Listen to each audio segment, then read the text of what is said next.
Ladies and gentlemen, I would like to call this special quorum court meeting to order. The purpose of this meeting is to consider a resolution for a grant application and to continue working on items pertaining to the 2016 budget process. The prayer and the pledge is going to be handled by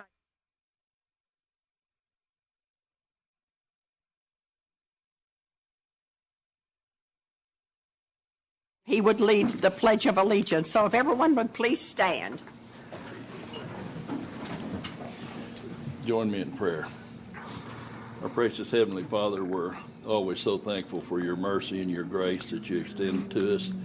We just ask, Father, that you would superintend this meeting tonight, lead us in the way that you would have us go, and see that we are attending to the business of the people of Washington County and try to handle their finances in a fruitful way. And we ask these things in the name of our Lord Jesus Christ. Amen. Amen. Colton? I pledge allegiance to the flag of the United States of America and to the republic for which it stands, one nation under God, indivisible, with liberty and justice for all. Thank you very much. Everyone be seated if you got a seat.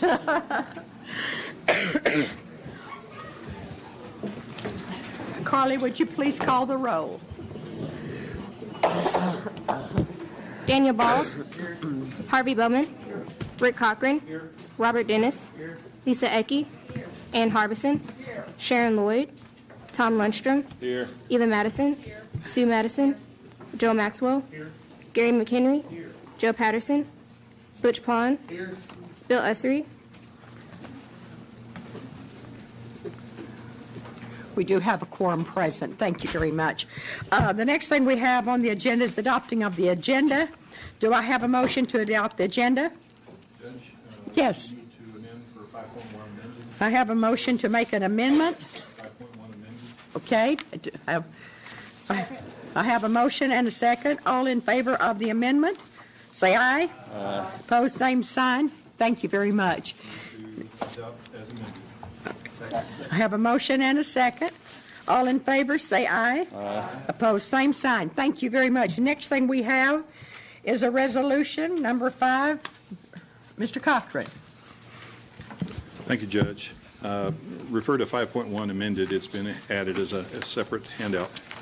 This is a resolution for the judge to apply for a rural development grant in the amount of $55,000. Attorney Zega, would you please read the resolution?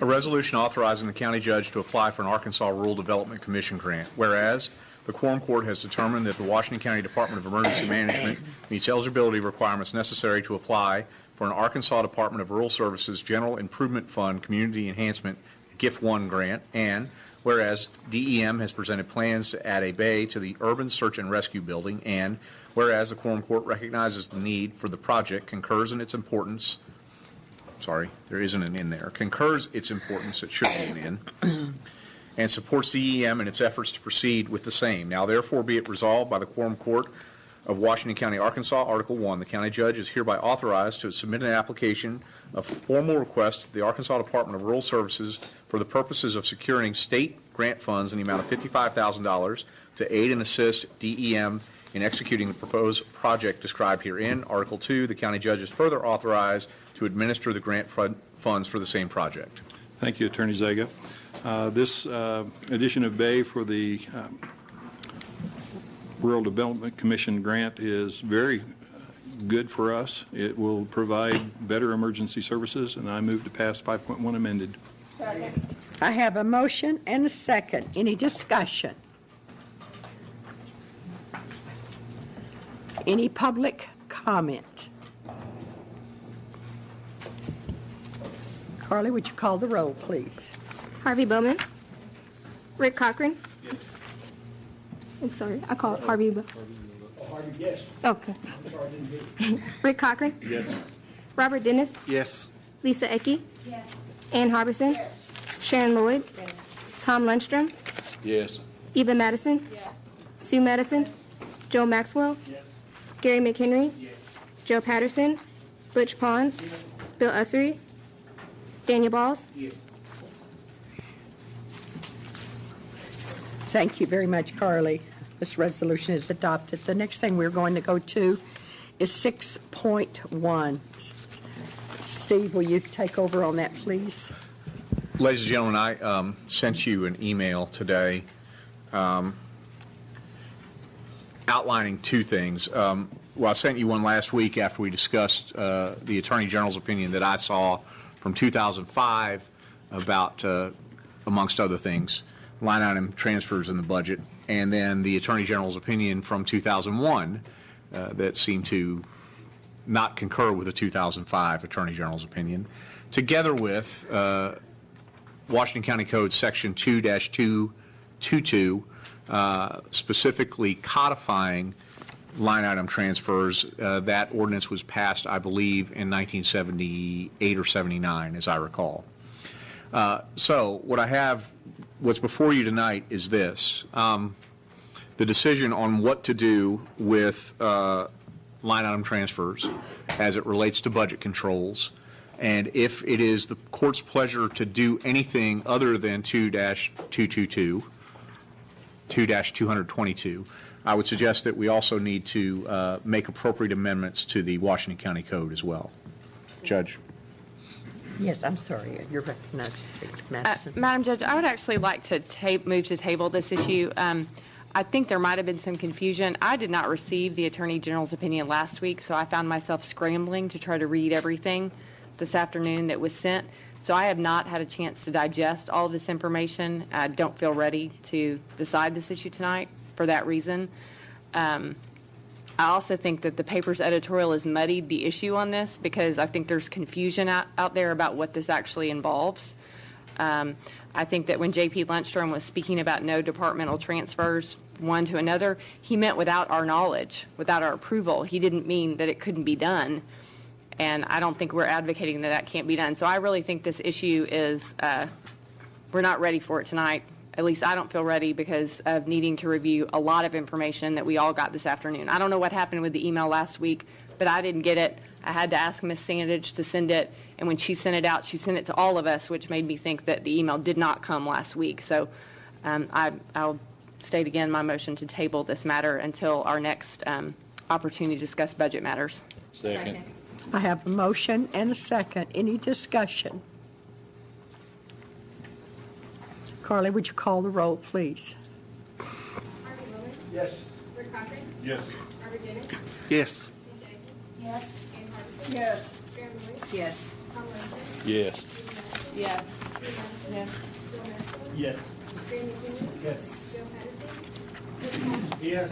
Bill Ussery? Daniel Balls? Yes. Judge, may I? Yes, please. Go ahead, Steve. Ladies and gentlemen, I did not mean to catch y'all flat-footed, and I apologize if I did. Back and forth between me and Mr. Butler over the last few days produced the Attorney General's opinion from 2001 that I sent you today. I had read 2-222 weeks ago, and when he sent me that Attorney General's opinion today, that reminded me of that. So again, I apologize to y'all if any of that lies with me that you were not prepared tonight, and I'll make sure that it doesn't happen again. Thank you. Thank you.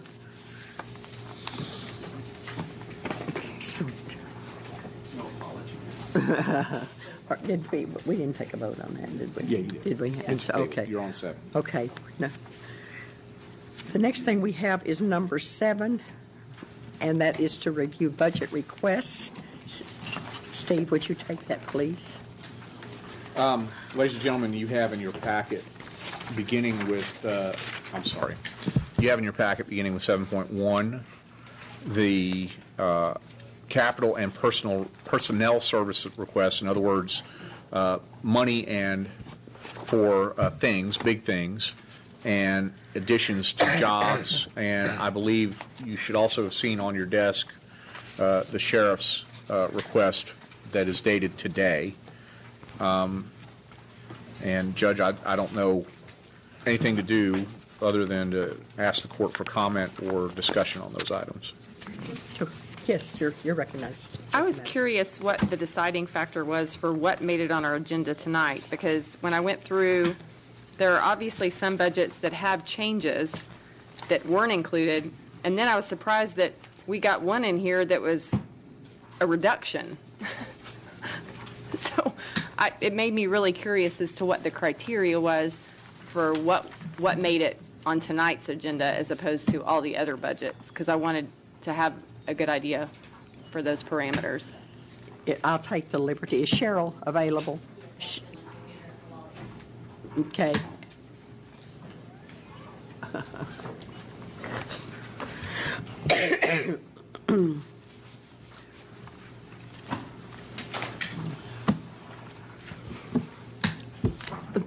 They want to know, J.P. Madison, would you repeat again so Cheryl can research this for you? I was curious what was the standard, the criteria used for what made it on our budget tonight, because there are other budgets that had increases that aren't on our budget tonight.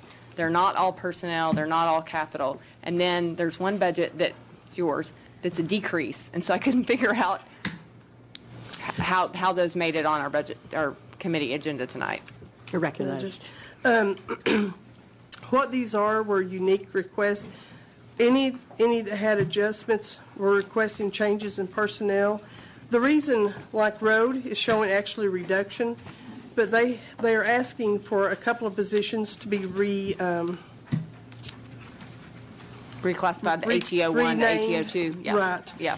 And so I included that so you'd be aware of that. Okay. So we were trying to bring that to your attention.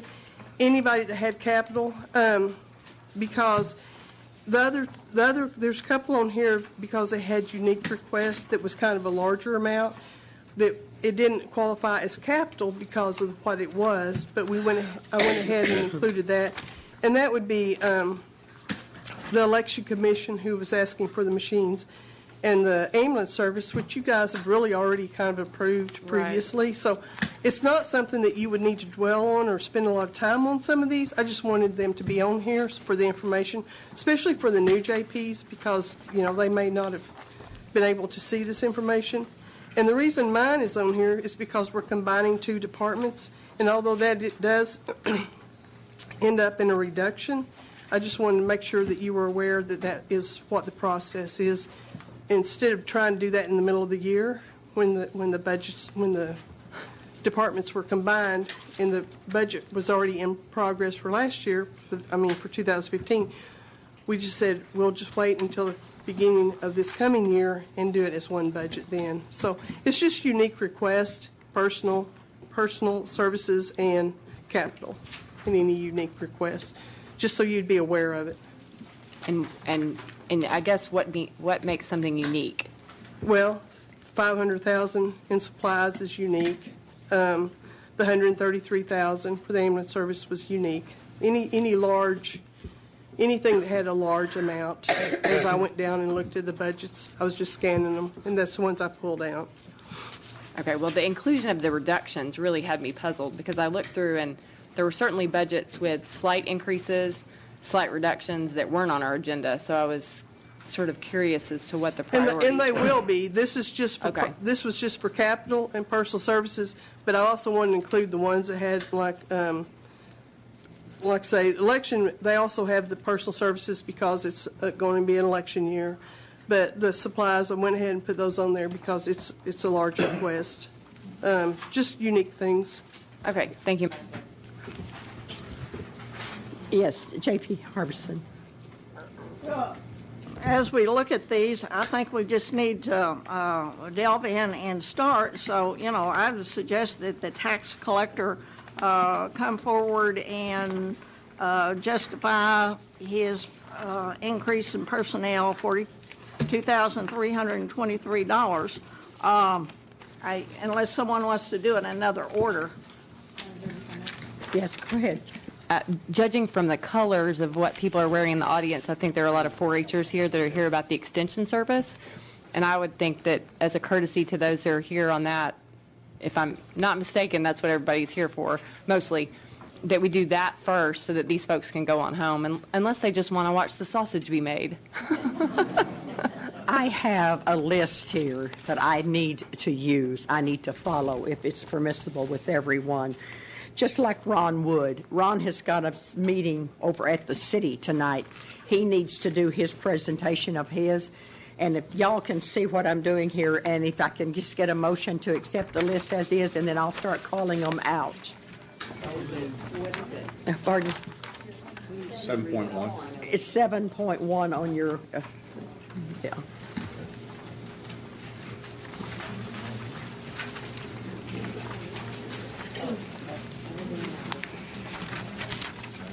Yes.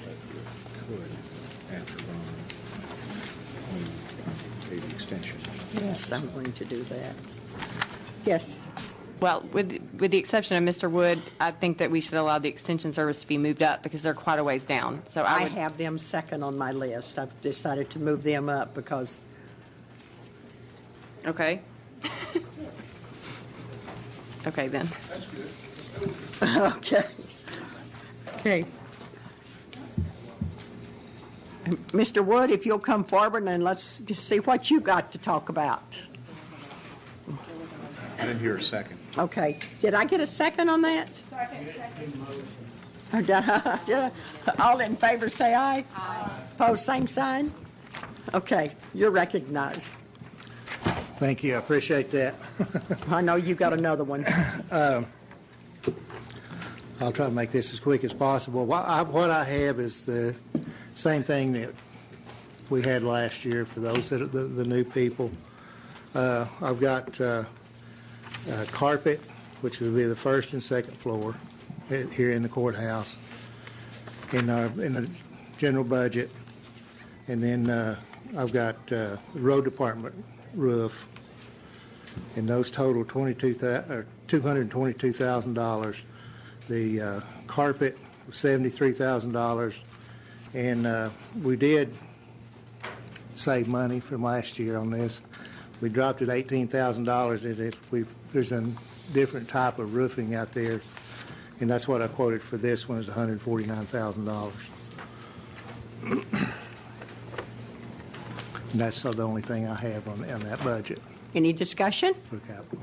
Yes, you're recognized. I'm confused if we are only considering the buildings and grounds request for $222,000 or if we are in fact considering the entire budget, because the packet made reference to pages in the book, and I don't think I know what the scope of the discussion is.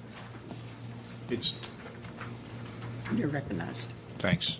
It is just, I'm sorry, Mr. Woods, my understanding, it's just Mr. Woods' capital.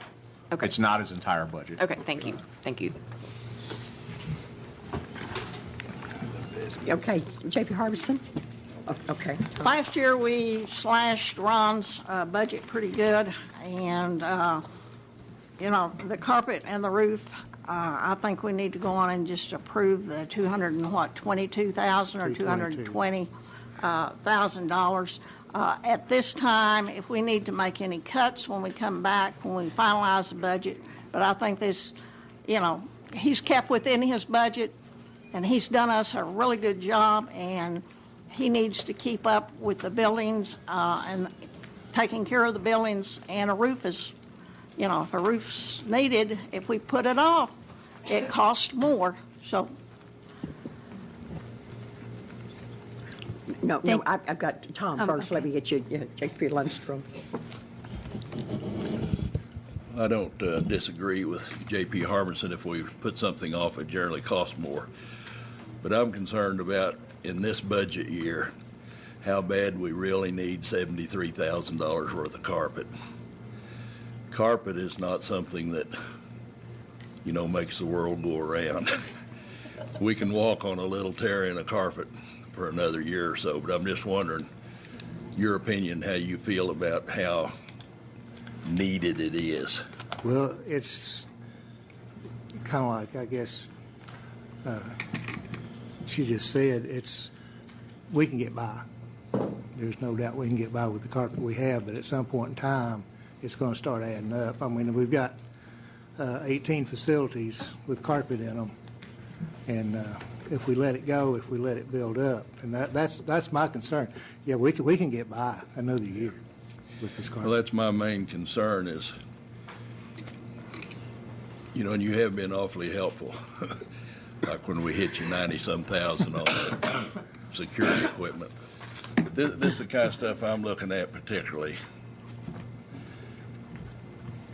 I will support the roof, but I'm probably not going to support the carpet right now. Later on at the end of the budget, court will probably support it anyway, but don't get mad at me because I'm not going to support the carpet right now. Thank you, Mr. Woods. JP. Thank you, Mr. Woods. Madam Judge, Mr. Woods, let me ask you about the carpet. Do you have the squares that you can pull out, the ones that is like torn up, or is it just rolled carpet? Now it's just rolled carpet. What I have priced is the squares. Is the squares. So we're moving in the right direction. I hope. So for repairs, it won't cost us as much. Right. Okay, that's good to know. And on the roof, you were sharing with me yesterday, it is, I don't know how many feet. I mean, it is a large roof. But the age of the roof, it's pretty old, 18? It's a 96 model. That's Okay. 19 years. 19, yeah. Okay. I need a second. And you're going to be replacing it with the same material, No. a different No, material? It's totally different. Totally material. different. What I've priced to replace it with, it's a cheaper roof that's on there now. I mean, it was a low-budget roof. And there's been some issues with it. For instance, I guess when it was fairly new roof, there was the wrong type material used to seal some holes in it. That's now rusted out. It's caused bigger holes in the roof. And I know by walking through there in the summertime, it's hot in there. That big old metal roof, and those guys working underneath it, it's hot. What I have priced it, it's a TPO roof, and we can put insulation on top of that metal that's there now with a new roof on top of the insulation, which we get two factors there. We get a new roof plus an insulated roof. That's great. Okay. Thank you. Thank you, Madam Chair. Secretary Lundstrom. Just to get a feel for where the court is on this issue, make life possibly a little easier for you, I'm going to make a motion that we amend your request and strike the carpet. And I'm like you, if I'm going to put a new roof on my house, I'm going to put at least a 25-year roof on there. I'm not going to put the cheapest thing I can get. So I'd rather have a better roof and no carpet for a year than I would put a cheaper roof. But anyway, I'm going to make a motion that we amend Mr. Wood's request and strike the carpet and have the roof only. I second that. I have a motion and a second. J.B. Cochran, go ahead. Thank you, Judge. Ron, you mentioned that there's a energy cost to the current roof not being insulated. Right. Would you say that the wintertime is the heavier usage of energy or the summertime? Or is it about the same? The wintertime would be the heavier usage of Okay. energy down there because that a lot of the time, and that's another one of the issues down there. They open doors. I mean, Right. that's how they cool their shop. Right. But the heat builds up and holds up in there for the wintertime. What is the urgency of doing the roof? If you could do it this year, would you do it this year, or are you wanting to do it next year? Next year. It's leaking. Next year? Okay, because we've done some things in advance. You know, this year's versus last year's dollars, I it's think still we're taxpayers' okay. dollars. But if there's some energy savings in doing that in advance, I'd like to take advantage of that if you think that there's money to be saved. Otherwise, I would go Well, with. I mean, we've got winter coming, but I'm not sure, how I can get that scheduled and how fast we can get on it. I understand. right now. I understand. Thank you, Judge. J.P. Ecke. Thank you, Madam Judge. One more question regarding the carpet. I know they're trying to table this one, but how many buildings need carpet, did you say? Are slated for carpet? 3. I mean, and that's not the total buildings, that's just pieces. Just pieces. Buildings that I could put carpet in. My thought, where I'm going with this, is perhaps we can do one building 1 year and budget for that, and then the next year continue. That's basically what we've been doing. Okay.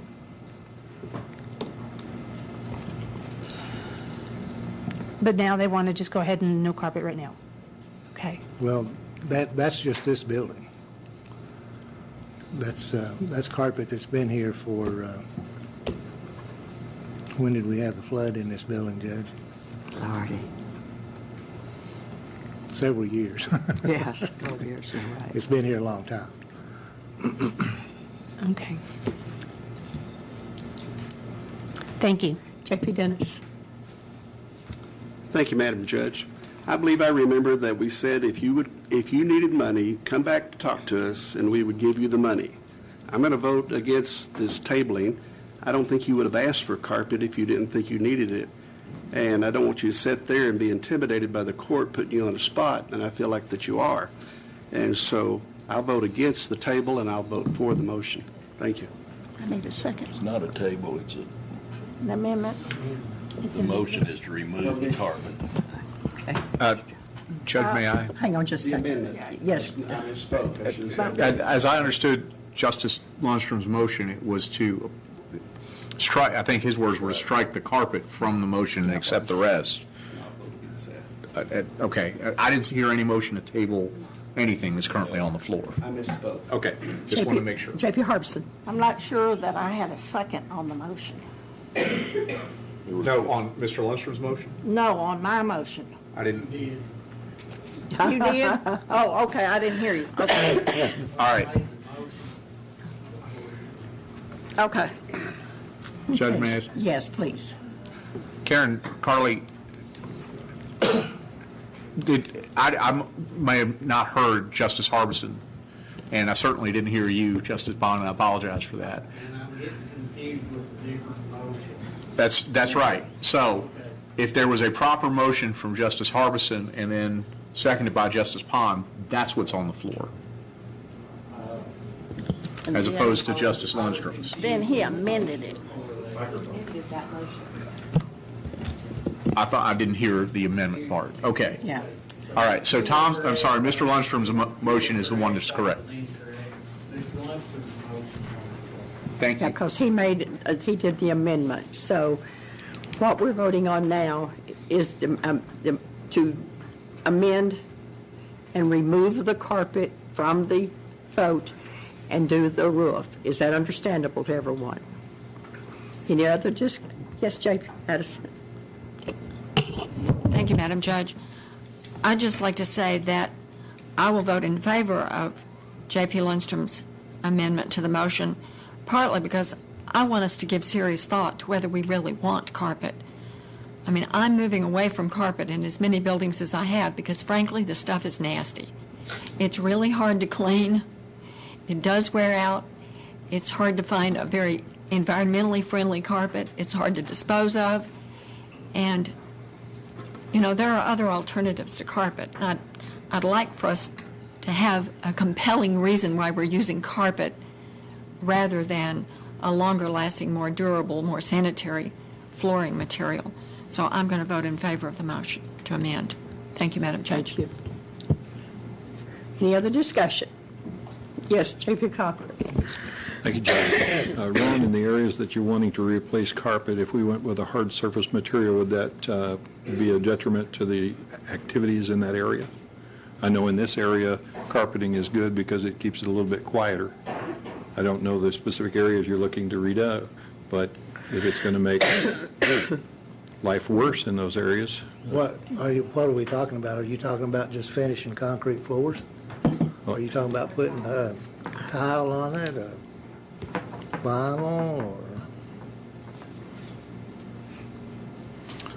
or? Around basically any of those options is a hard surface and creates an echo.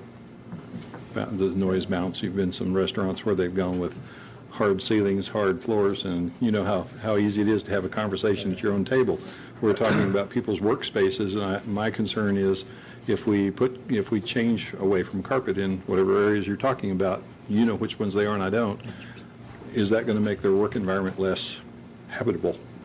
If it is, then carpet's the way we should go, even though it is nasty and dirty and hard to clean.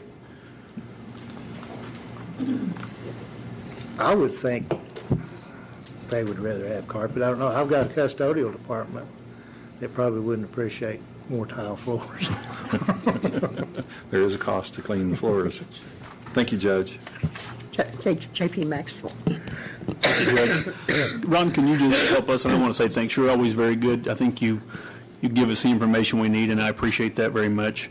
On a scale of 1 to 10, 10 being it needs to go, I mean, it's perfect, and 1, it needs to go tomorrow. Can you just kind of give us an understanding of where that carpet kind of rates right now? Well, I mean, we've got, it's getting there, it's getting hard to clean. I mean, we've got circles in it. It does look bad. I would say, especially there's some areas worse than others in this building. I mean, in that scope. 6. Okay.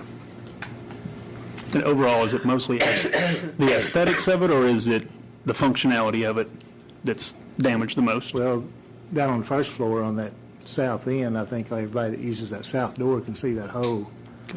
They're just right inside the entry door. And then it's in the hallways. It's worn out. We can't clean it. I mean, we've cleaned it with everything we've got to clean it with. And its aesthetics is... Okay. Thank you very much. It looks bad. Any other discussion? Okay, we're voting on the amendment. Is this correct? Carly, would you call the roll?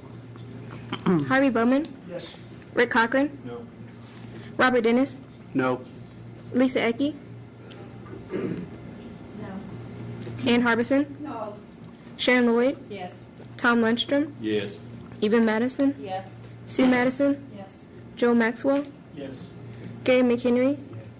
Joe Patterson? Butch Pond? Yes. Bill Ussery? Daniel Balls? No. It passed, okay. You don't get carpet. Okay.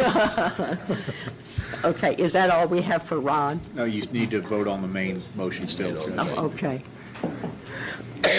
Yes, J.P. Bowman. I'd like to say that the questions and comments as written here, I think we should go ahead and plan to discuss flooring types in the future with Ron to look at the possibilities, because I think J.P. Madison's comment were pertinent to this situation. So I'd sure like for us to go ahead and put that on a future agenda to look at other issues that might solve this problem. Thank you. So now we've got to vote on the main motion. That's Ann's motion? Okay. Yes, J.P. Madison. Thank you, Madam Judge. Ron, I know this might be breaking with a tradition, but since the road department does have a very large budget, I wouldn't think this would be much of a dent in the road department budget. Have you discussed with them having them pay for their roof?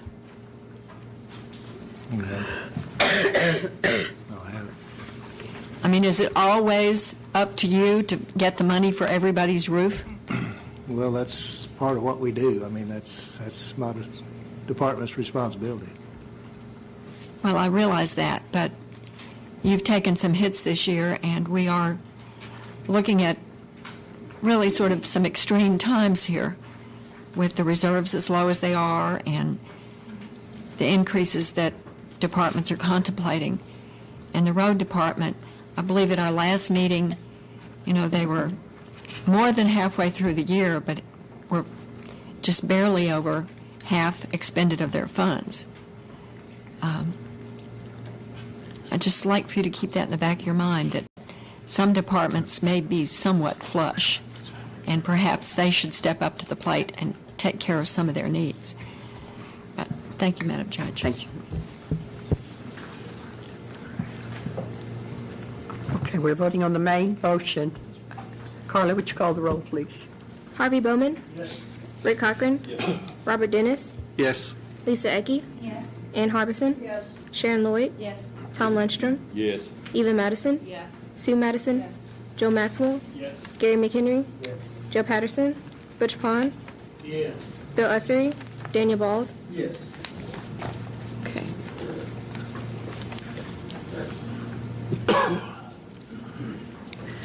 You've also got buildings and grounds for the jail, is that correct? Okay, let's go ahead and proceed. Thank you, Ron. Okay. Only thing I have for the jail is requesting a new service truck. We have a 2001 Dodge truck that's got about 165,000 miles on it, I think. And that $23,000 request to replace that truck. J.P. Madison. It's about a vehicle, so you know I have some questions. I'm curious if this is considered a pool vehicle or if someone's driving it, if it's assigned to an employee. They drive it home. Okay. Those maintenance, all the maintenance at the jail will call back. Okay. Do you have any sense for how far it's going every day, where the mileage is coming from? We may do some switching on this truck from where it's at now. If we leave, if we just replace it with the driver that's driving the old truck now, we're probably looking at 30 miles, maybe 30 miles a day. That's for one trip. If he drives it to work and he don't get called back, drives it home, I mean, that's one trip a day. It would be about a 30-mile trip. So is it's one way or 60 miles a day? No, it'd be round trip. Okay, so 30 miles. the employee that drives it, his home is 15 miles from where he works? I'm guessing. Okay. It's about 15 miles. Okay. From work.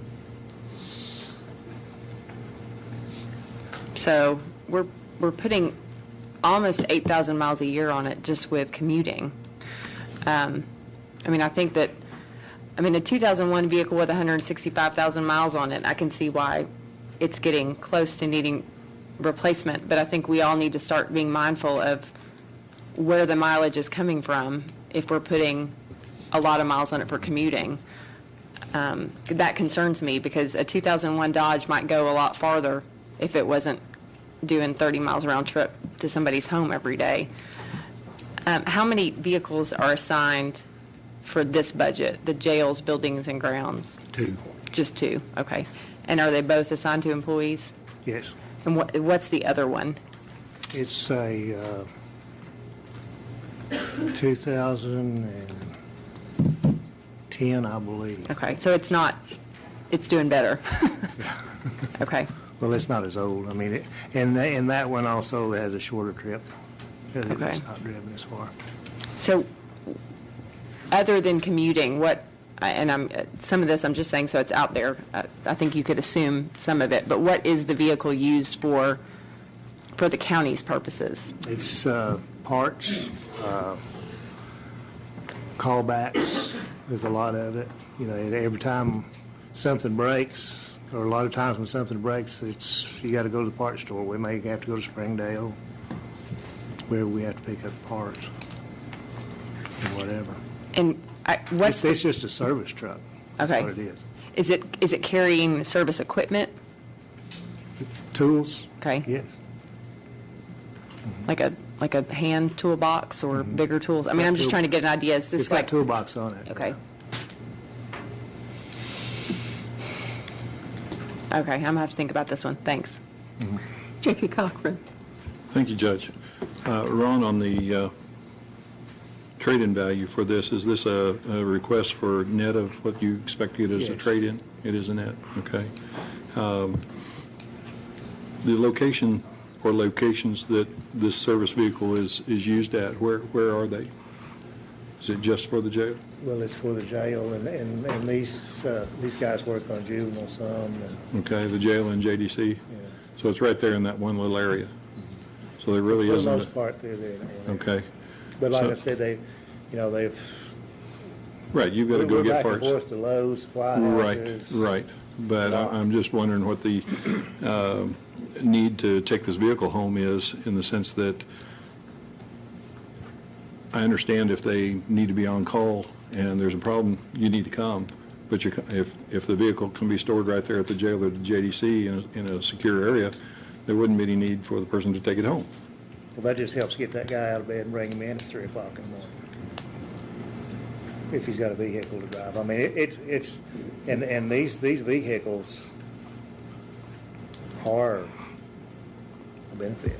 I mean, there's no doubt. I understand they are. For those guys. For those guys, yeah. Not everybody gets one, though. But I'm just looking at the cost to the county, because you're looking at fuel and repairs and maintenance as well when they do that. And, 8,000 or 10,000 miles a year, if you take that off of the vehicle deal, we have to replace less often. And if it wasn't given as a perk, which I don't think there are any vehicles other than the elected officials that have those, I would really like to see us scale back to where we're using the equipment for county business and not for commuting. I'll support replacing a 2001 Dodge, but I would like something back in return, which is, to keep because I know at the jail you can put that in a secure area, and we're not worried about parts, tools and things being stolen from inside from our own police officers. I just don't see that as a problem. Thank you, Judge. I have Madison, Harbison, Lloyd, and Dennis. J.P. Madison. Thank you, Madam Judge. I want to be a little bit more specific about this truck. First, tell me how many service trucks you have assigned to employees within your whole department. 4. Okay. So there's one at the jail. Where are the other 3? One is one of our electrician. He's it, and myself. That's 3. Did I miss one? There's 2. 2 at the jail. Okay, that's right. 2 at the jail. Okay. And I'd also, and I am getting a little older. I wish you'd talk a little bit more into your mic. I'm having trouble hearing you sometimes, and perhaps another JP is as well. I want to be more specific. You seem to say that several different employees had taken this truck home over its lifetime. Is that right? Well, we've handed it. I started with the truck 15 years. Well, yeah, when I started here. Okay. Started working And here I think I know where you live. So you're about the 15-mile range as well, right? 7. Okay. Around 7? Okay. Are those the only 2 employees that have taken it home? That have taken it home? Or was it Now, assigned this to is someone about different after you? The 4th one that's used that truck. Well, help me know where the other homes were for these people that have had the truck. I'm trying to see how many different people have taken it different distances every day. Well, one was in Springdale. North Springdale, South Springdale? Harvest Ballpark. Okay. And then myself was 7 miles out.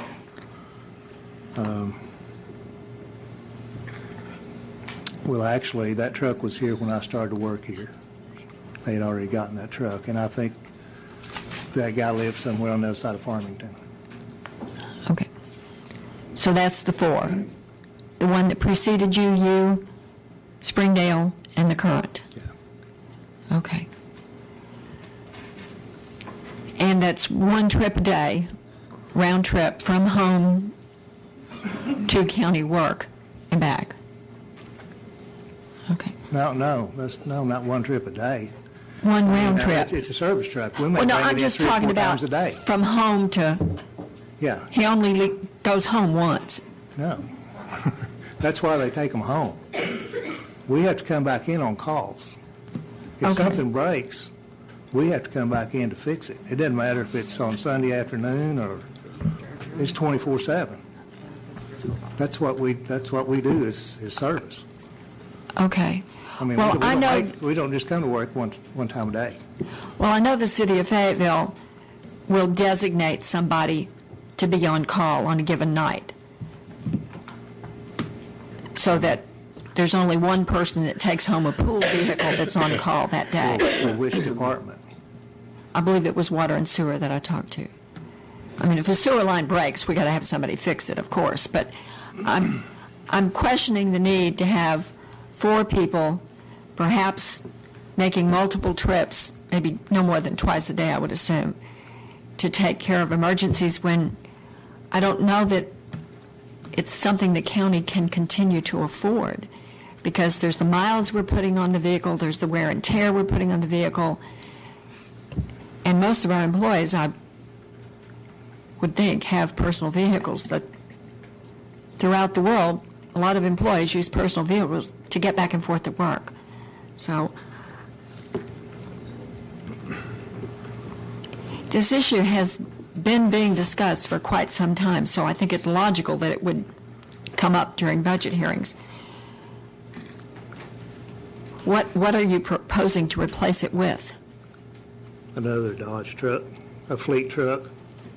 Is it a double cab 4x4? Is it a diesel? Is it a small pickup? It's a 4x4, 4-door fleet truck. It's about the cheapest thing that Ram makes. And I've gone through state bids. That's where it's coming from, off a state bid.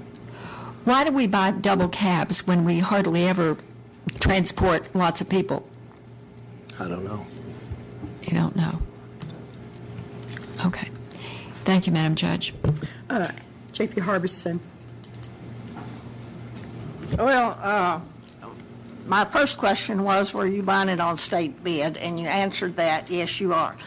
About how many, I mean, if someone stops the toilet up down at the jail and water's running all over everything, do you get that call? Yes, ma'am. So how many times a week do you get home and someone calls you to come in and fix something? I think we figured that up once before, and we're averaging about, I think, 8 service calls a week. 8 service calls a week after you get home? No, I'm talking that's department. Of the department. How many after hours? There's several. I mean, it 2 really times doesn't matter. a week, It 3 really doesn't matter what time it is at the jail. The rest of the county is not so bad. But I guess maybe the sheriff doesn't do too good putting on the bed sometimes or something. So they still tear things up. But, you know, I think, you know, you need to, I think the other JPs need to understand that in this situation, whether it's one person or 2 people that are on call, that they probably need to take that vehicle home. Now, I don't know if we're going to change policies, that's up to this court. But I do know that building and grounds, situations you are in with the jail and the overcrowding of the jail, that we're having more problems than normal. Thank you. J.P. Lloyd.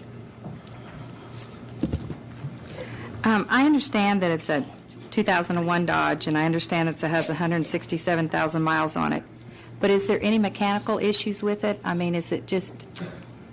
Not at this point in time. No? I mean,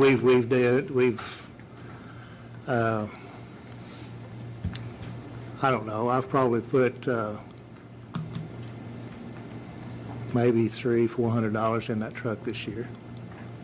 So what's the underlying purpose of replacing it? I mean, what's our big purpose? I mean, we don't want to replace it just like everything else as far as the maintenance. I hate to let things just go and go and go.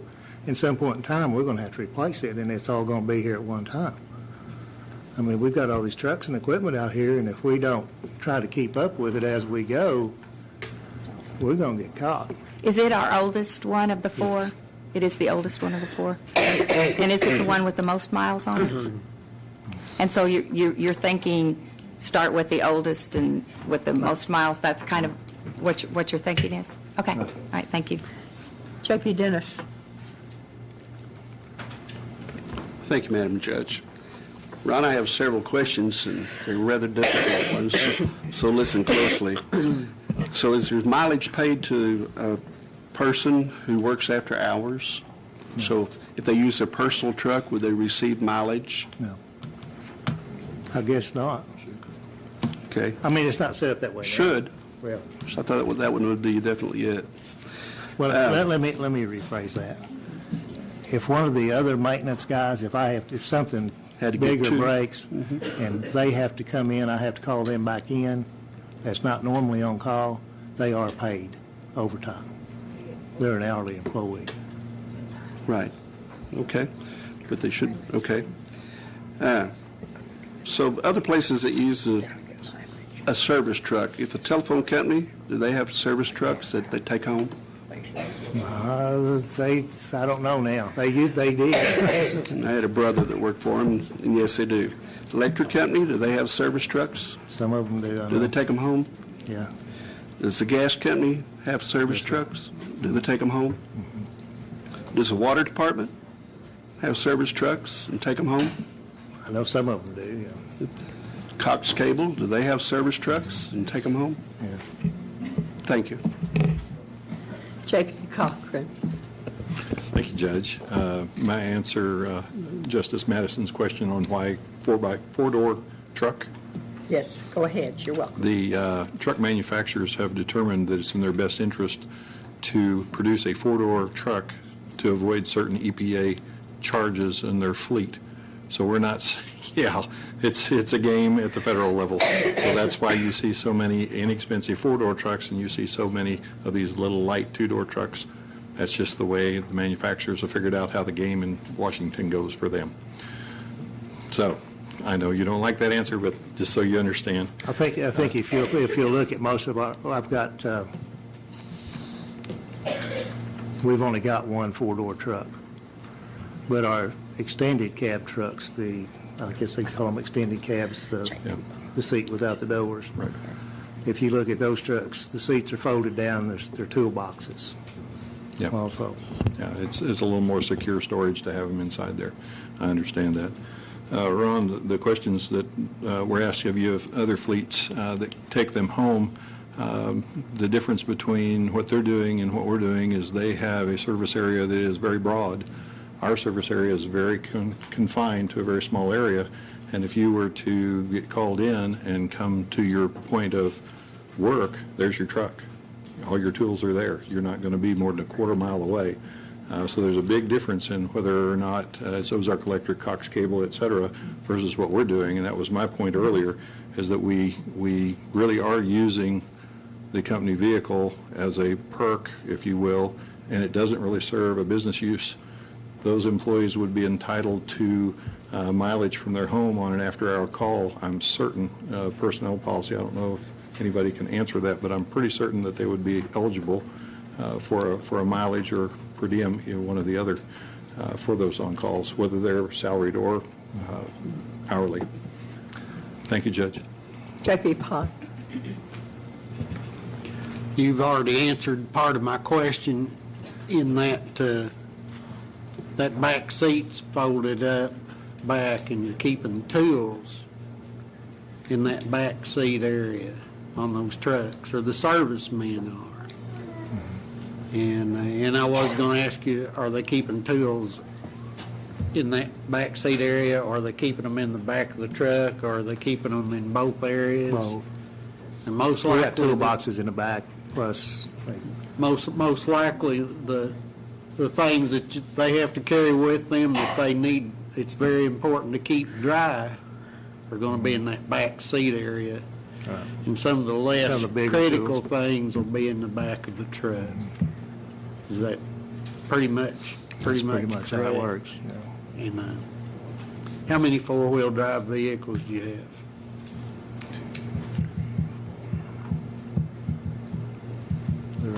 They're all four-wheel drive. They're all four? Okay.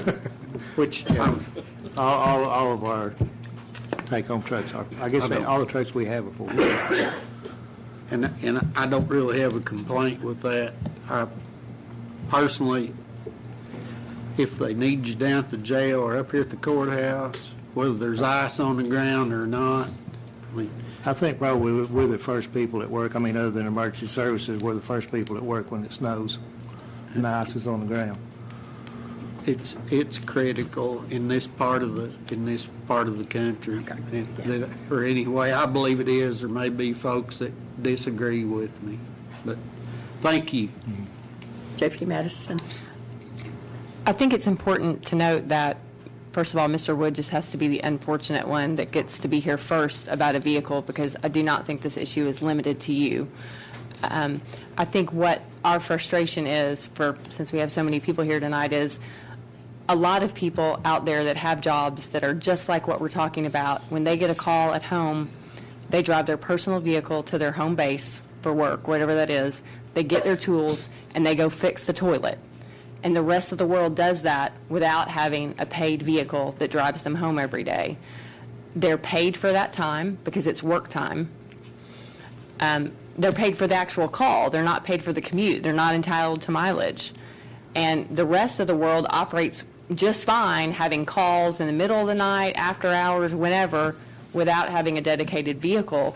And when we're facing serious funding shortages in numerous areas, how can we look at a county fleet of 100-something vehicles that go home all over the county every night or outside the county?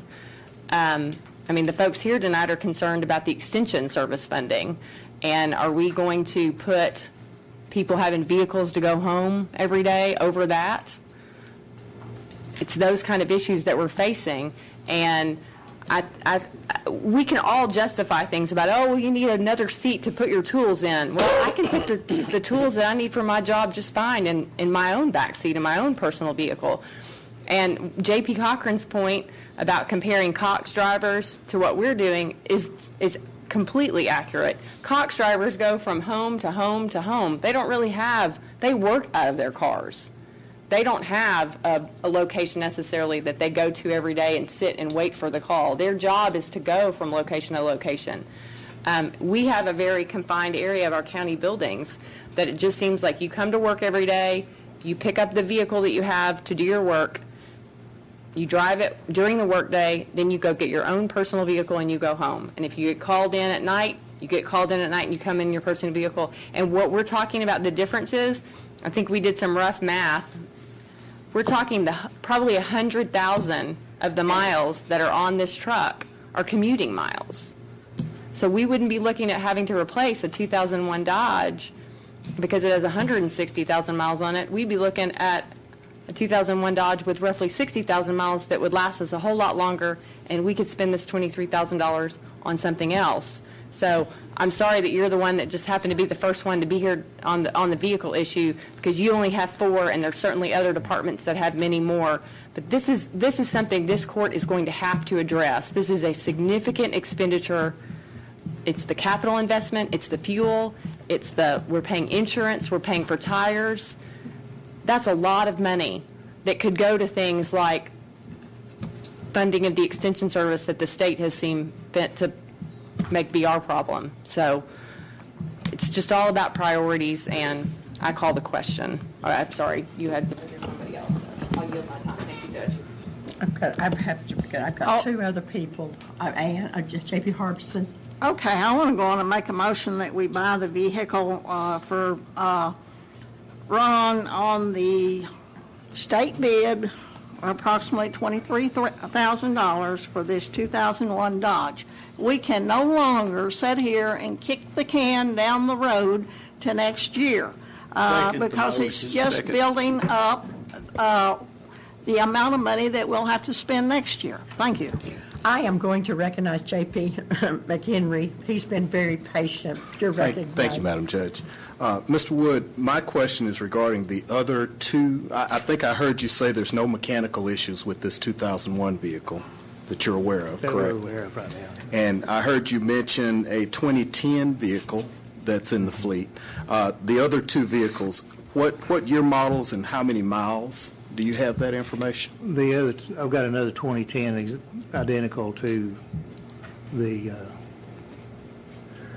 that vehicle.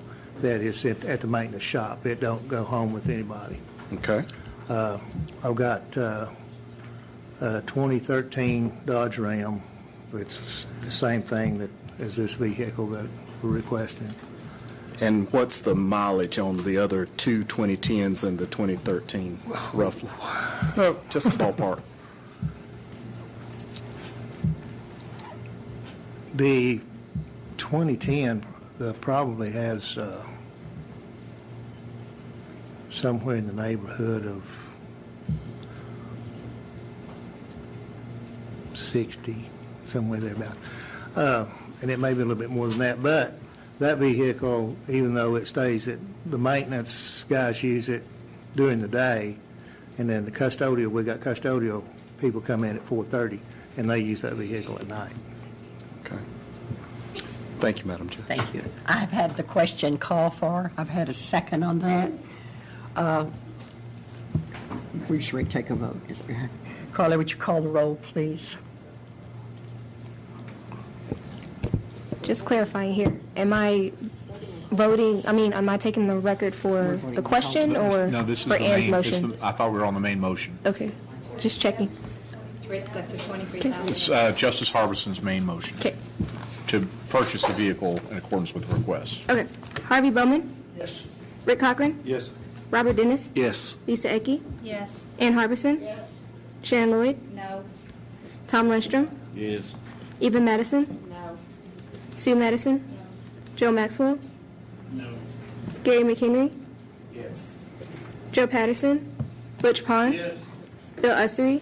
Daniel Balls? Yes. It passed. Thank you. Mr. Wood, I think that's yours. Now you can go to your other meeting. Thank you, very sorry. So, and the next thing I'm going to ask the Liberty to do is let's go ahead, if you're in agreement with me, we will do the extension office because we have a wonderful crowd here and a lot of these young people need to be able to go home because they have school tomorrow. Bernie, if you will identify yourself. Bernie, are you going to want any of maybe one person out of your young people to speak, or so what do you want to do? There's several forest members who like to speak, and some agricultural producers as well. How many do you have that you think is going to speak? 5 or 6. How many? Up to 6. I think we can take the time for that. Thank you. There's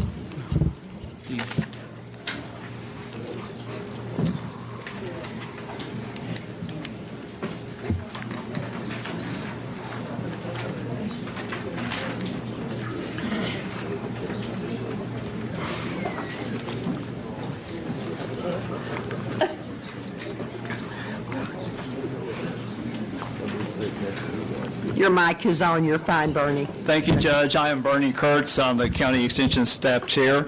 Proud to head the staff that it's an award-winning staff. Very proud of that.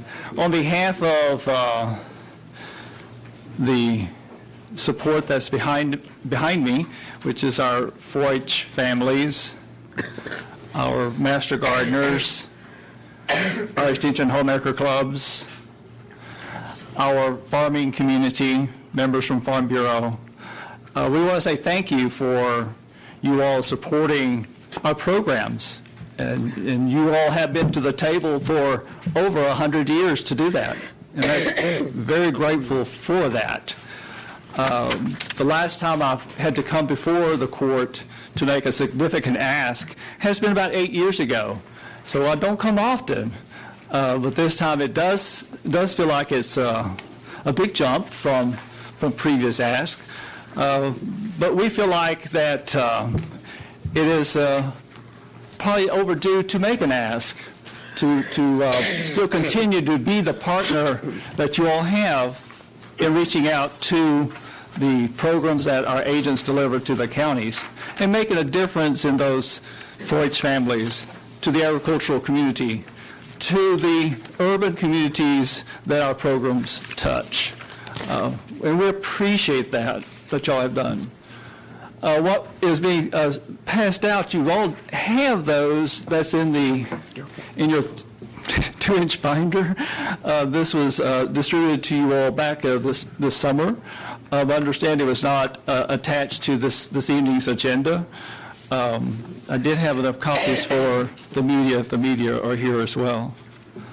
And this, what we're trying to do is, with what you're looking at, there's a few pieces that kind of explain what's going on with Extension Service and why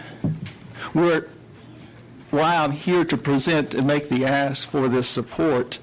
This is being made by 75 county agents throughout the state of Arkansas. They're addressing their quorum courts just like I am. This is not just Washington County. So it is a large group. All of Arkansas is being affected. Certainly, there's questions have been raised. Why is it now? And the explanation is probably maybe past due. I've mentioned that before. The last time we again made an ask that was this programmatic has actually been almost 16 years ago. 8 years ago, I came to ask for support of an additional agent. It was not to increase the base program, and that's what this is a base program. And at that time, the thought was that they will initiate some sort of percentage every year, but that never did come to fruition. So it really never had been increased since the early 2001, this base program increase. So it's been quite some time. So yes, it is a shock. We heard the investment one makes on vehicles, and if one runs out in regards to mileage, it can be a shock, but I think that's where we are now. We look at it as a staff and investment to the community of Washington County. The community is something that you all, as well as I, am very proud of. The agricultural community is the second largest in the state of Arkansas. The agricultural income to Washington County is second largest in the state.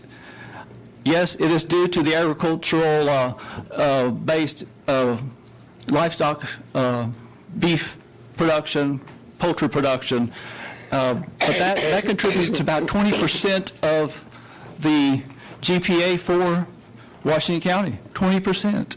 We have over 2,000 producers in Washington County. That's the most in the state of Arkansas.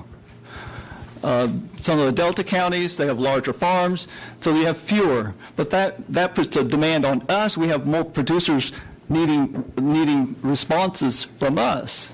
And therefore, we're needing to be full-staffed. And that's what this ask is, to be full-staffed. Additionally, our 4-H program, we have many of them here tonight. We're very proud of our 4-H kids. They are one of the tops in the state. We like to say it's the best. We have a few that want to address you all. And you can see that growth that kids make, and they will be the ones sitting up here. Some of you are past 4-H members as well. And you can understand what that 4-H program does to our kids. And I know you all have questions. I probably have said more than I should. But it is very dear to me as an extension agent, being at this for 32 years. And I've seen the changes made in kids. I've seen changes made in farm families where they can continue to survive and stay in business and contribute to the local economy. Thank you, Judge. What I would like to do is you've got 4 or 5 of your young people that want to speak for a couple of minutes. Yes, ma'am. Before we take this conversation to the horseshoe, I'd like for you to go ahead and bring them up and let them make a couple of, our time is very limited, but I want them to identify themselves. Our time is very limited, so let's stick to about 2 minutes, if you will, please. So identify yourself and go ahead. Thank you. Hi, my name is Autumn Gregg. So I just want you all to picture a shy 5-year-old little girl standing in front of a group of people about to give her very first public speech. That was me 13 years ago, and today you see me sitting here. 4-H is what started my public speaking career, and 4-H has definitely improved it.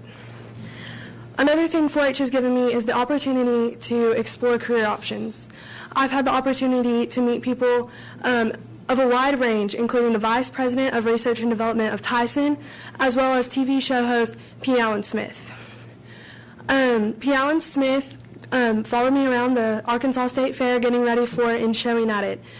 I've also gotten to appear on 4029 News to promote 4-H and the agricultural industry in our county. Even though all of these careers were very exciting, the one that struck me the most was being a veterinarian. And through further research and shadowing a few veterinarians, that's what I've decided I wanted to do with my life. So 4-H has proven to me and showed me what I wanted to do with my life and given me direction to go with it. Now, a few 4-H facts that I wanted to share with y'all is that 4-H has more than 25 million alumni nationwide. A few of these sound very familiar. Julia Roberts, David Letterman, and Jennifer Nettle are some of our more popular alumni, but 4-H helped them become who they are today. I know that public speaking was not one of their strong suits when they were younger, but because of 4-H, they can do what they now do today and represent all the organizations that they do. So 4-H, the 5-year-old me didn't know that 4-H would change my life. I just wanted to show my animals. But now I know that 4-H is a lot more than that. 4-H is about meeting new people and making friends. 4-H is about impacting the community around you and influencing others. 4-H is about learning new things and improving life skills. And I'm so glad that 5-year-old me took a chance and decided to talk about her favorite bull in front of her 4-H club. Thank you. Thank you very much.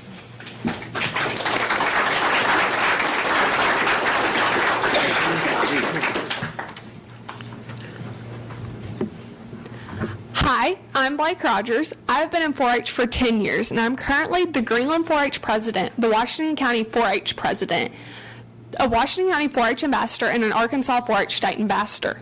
Every 4-H'er has been asked, what is 4-H? But what really is 4-H? Every 4-H'er will tell you that you don't have to live on a big farm and own animals to be part of 4-H. Some 4-H'ers will tell you they have no animals, and others will tell you they only have a goldfish. Now, a part of 4-H does have a lot to do with animals, like the animal science projects, the livestock judging and skills teams, and the showing of animals at county, district, state, and national shows. While in 4-H, my main project has never had anything to do with animals. While I do show and participate in the livestock events, my main projects have either been sewing, arts and humanities, or consumer education. As a 4-H member, you will find a project that is a perfect fit for your interest. The possibilities are almost endless. Just a few examples are bicycling, gardening, and food preservation. Many 4-H'ers have been able to turn these interests into scholarships that help them far into the future. One of the most important and beneficial things 4-H'ers can do is create a record book. In these record books, 4-H'ers establish their main project and 3 other projects. Throughout the year, we write down everything we do in our main project, other project, leadership, and community service projects. With advanced record books, we can qualify to interview for state record book winner. State record book winners receive a college scholarship.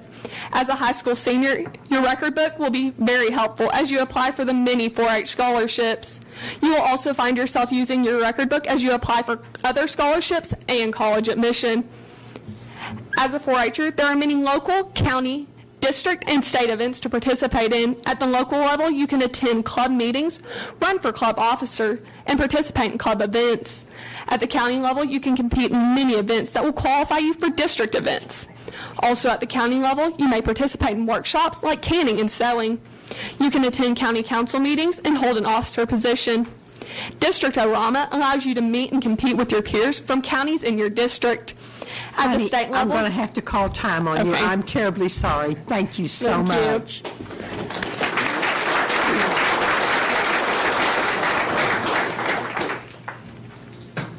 Hi, my name is Lily Davis, and I'm 10 years old. I have a dairy farm in Prairie Grove. The extension office is important to me because I'm a member of 4-H and have been involved for 5 years. I have learned leadership skills and responsibilities for my fair animals and projects. I have learned that hard work pays off. These qualities have made me a better person. I think Please think of us when you are considering funding for the Extension Office. Thank you very much.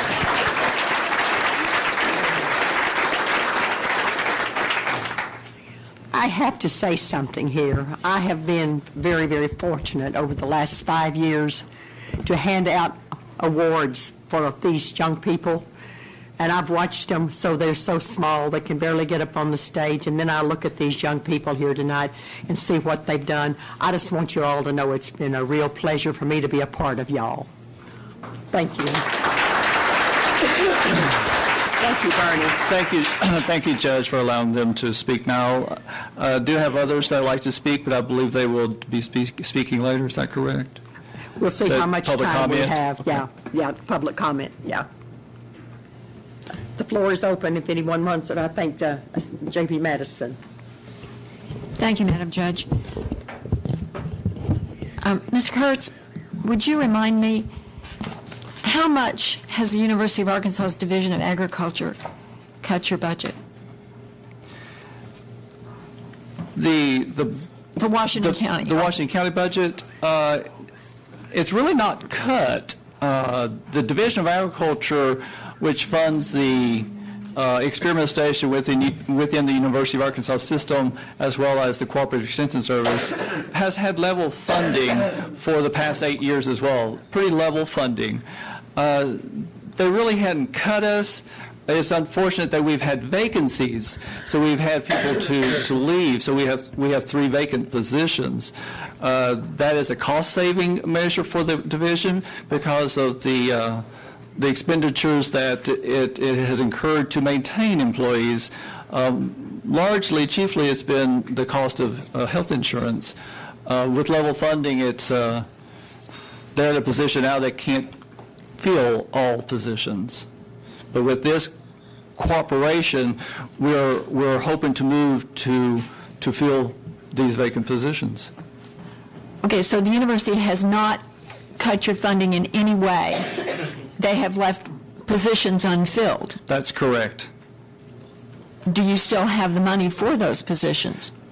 That you all are contributing for us to have this current year 6 positions. 3 of those are vacant, and that's the ask to the table. Let's see if the ask now is, as well as all other counties, they're going to have to come to the table for the ask for meeting that base program of whatever level that you all see needed. Okay, I'm sorry, but I'm just not following this very well.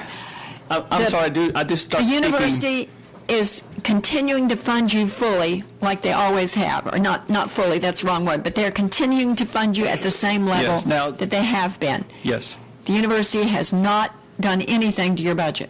No. Now, I do not have control of those funds. Once our employees have left, that money left with those employees. It's gone. I don't have the monies anymore. They cut your positions. The positions are being held vacant. I cannot advertise and employ anyone right now. Okay, so how many did you say? 3? 3 vacancies. Okay, how long have you had 3 vacancies? One for over a year. Another one resigned early this year, January, February timeframe. And the latest was this early summer.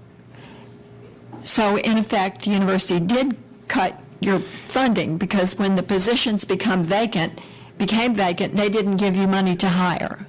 Is that accurate? Yes, it is, because the money is not there. Yeah, they took the money. No, the money, it is a measure which a lot of government agencies employ when they do not have adequate funds. They still want to maintain employees, but when vacancies occur, they don't fill those positions as a cost-saving measure, so the whole field can still continue to the minimum that they can. Certainly, the Extension Service is aware that they want to keep X amount of employees in every office, and their promise is to keep every office filled with one subject matter individual. That's agriculture and home family consumer sciences. And right now we have 3 agents. One has a family consumer science degree. The other 2, including myself, have an agricultural degree. What were the positions that were defunded or that left? An agricultural degree, another family consumer science agent, and the 4-H program assistant had an agricultural degree as well. Okay. Right now, what does the Washington County Quorum Court provide in the way of, I remember when we built the building, the University of Arkansas owns the land, Washington County paid for the building. That is correct. That's the cooperative agreement. That's correct. What else do we pay for? Do we pay your electric bill? Yes, ma'am. You pay all the utilities, including phones, and we appreciate the change over the phones. I believe it would be a cost saver in the future. So we pay all the utilities. What about maintenance of the building? Mr. Wood was just here. Does Mr. Wood's staff comes to maintain the facilities. Yes. And if your roof goes, he's going to ask for you and your roof? Mr. Woods, yes. Okay. So we currently are You are contributing a whole lot more than I'm aware of in regards to what is the total dollar figure. I really don't know. I think we have it. Okay. Yeah. Okay. Have other counties of our size suffered the same loss in personnel with no replacements? For instance, has Benton County? Benton County is the only other county in Arkansas that has the number of staff that we have that are on county funding. They are currently full staff, but they are under the they are under the same plan. So this is where Johnny Gonzalez went. He is the staff chair there. If he is not, if the Quorum Court in Benton County does not support the need, his agents, they will downsize. No one will be terminated. They will be asked to provide services for the organization in another county that can support a staff member. Okay, so they've not had anybody leave or retire. That's like correct. You have. That's but correct. They're going to suffer some consequences.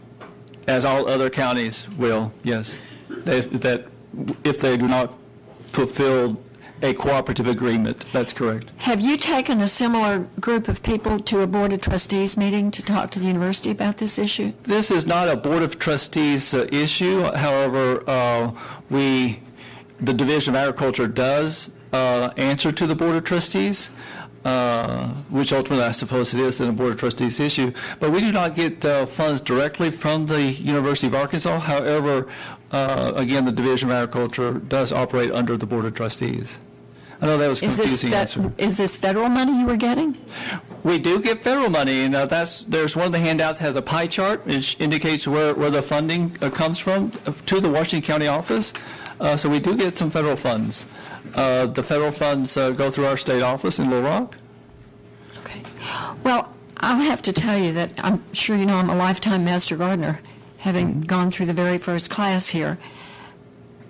And I'm frankly very disappointed in the University of Arkansas for this position that they've put you in, because they have put you in a very bad position. And in some ways it smells like a threat to counties that are involved. You know, that if we don't take up their slack, they're going to punish us. And I'm having a struggle with that kind of... And I apologize for the division if that's... It's certainly not your fault, and I know you don't ever operate that way because I've watched you for a long time. But I frankly have to say I'm sort of resentful of the university for having put you in this position, because they certainly have spent a great deal of money on construction on this campus over the last 4 or 5 years, and the student population has grown considerably with some large numbers of people from out of state, to the point our freshman class is 51% out of state. So that's a lot of extra dollars coming into the university. And I really feel badly that you're in this spot, and I resent the university for having put you there. But this is not a good time to be asking us for a lot of money, I have to tell you. You may have sensed that, but it is a struggle for me. And thank you to everyone for being here. That's all I have. Thank you, Madam Judge. So, Mr. Kurtz, I wanted to share some of the information that you and I discussed today, and then some of it that we discussed back in July when you were here initially on this request to kind of give us a preview. So it's my understanding that there was a funding request before the legislature for $3.5 million that would have increased funding for extension offices across the state, and it would have not put you all in this position of coming to counties begging for money. So, and that passed, but in the revenue stabilization process, because of priorities, it was not funded. That's correct. Right. And so I share some of J.P. Madison's concerns when I think, why is the state passing the buck to the counties? And were you all even given the opportunity to go down and make your give your wonderful remarks to our state legislators? I mean, it's a little frustrating. We complain about the federal government giving unfunded mandates to the states. The state has decided to provide this service. That's a wonderful service for our county, for young and old alike. I mean, it's wonderful. But then they're not funding it. I mean, it's really shocking. A nice master gardener in my district called me today to say how wonderful the extension office is and how much use she gets out of the extension office, and please fund the extension office. And my response was, we have funded the extension office. Let me tell you what all we've done for the extension office. This is a request to double our funding because the state is not doing so. And she was surprised to learn sort of the rest of the story. And then she said, well, you guys came up with the money for the animal shelter. And I said, well, that's a county building. We can't pass the buck to the state on that. So there's nobody else to care for the animal shelter but us. And so it left me feeling very frustrated at the state for putting us in this position. And when you came to us back in the summer and you first told us about this deal, I was a little ticked off too, and said that I felt like somebody from Little Rock needed to come up here and explain this to us. And so I'm curious why no one from Little Rock has come up to Fayetteville to talk to the court about this request, and why they're making you be the one in the hot seat still, because I made that request and I know you passed it along. So the answer was just no? I did ask my supervisor if she would be available to attend tonight's meeting. When I did find out about this meeting this evening, she had an appointment this evening that she could not break, is the reason she is not here, and that is Ms. Sharon Reynolds. And I will be glad to provide you her contact information. Well, we'd be glad to put her on another agenda. I will ask her. Well, and I'm not sure. I don't know how far up the chain this goes. I don't know that hearing from your direct supervisor is going to be better. I mean, I want to know why all 75 counties across the state are being threatened with, you give us more money or we're taking your agents and we're shipping them to another county. That's awful. When funding has been flat. I mean, it seems that the legislature has made a decision and has not prioritized extension offices. If I may comment, please. And I put a smile on my face when you mentioned our 4-H members. Why do they not do the same down in Little Rock? And actually, they did. Oh, they did. They actually did. Wonderful day down there that they had at the local. They met the local legislators down there, and it was a good day, good learning experience for our children to go to the state capitol and showcase what they do. So they did go to them, and our legislators did say yes, but as we know, Then you left, and then they said no after you were gone. No, the yes was made later, but revenue stabilization, and I am a firm believer in a balanced budget and revenue stabilization. Asked a lot of different programs that were not in favor of that group. So one of the other questions that I asked you today that we talked about was, is this a permanent request or is it a temporary measure? Because I think that I don't want to speak for everybody, but I think that we could swallow it a little bit better if we had some notion that the state would step in and try to actually properly fund the offices, and that we would just be a temporary stopgap. But because so often we find in this situation, like with, let's say, the public defender's office, they need help. They need new positions, and the state says no. So it's up to the county again to fund a state function, and then it's ours forever. And so, and I know you also said they were looking for a 2-year commitment, and you had to tell them that that's not actually how county government works, that we can only commit 1 year at a time. But is there a plan for the future? Is this, they're going to try to make this request, $3.5 million come back, or are we being asked to do this essentially forever? To my understanding, this is a cooperative agreement as long as you all want it to continue. It could be a number of years whenever you all decide this particular agreement is not appropriate. Y'all could decide to change it. Okay, so this is I feel like I'm ordering cable. Do I want the beginner's package, or the premium, or the deluxe? Yes. So I'm guessing that we're being asked to fund 5 agents at the $185,000 level, plus, and then the balance of your budget request tonight is and one of the positions, another position we have that y'all have been funding is a 4-H paraprofessional, and if you look down in that second box, you see that's at $22,500. So when you add, and I'm also adding the total is request was for other professional services is $222,000, which $14,500 is for that halftime secretary position, which we talked about last fall and then this past summer again. Okay, so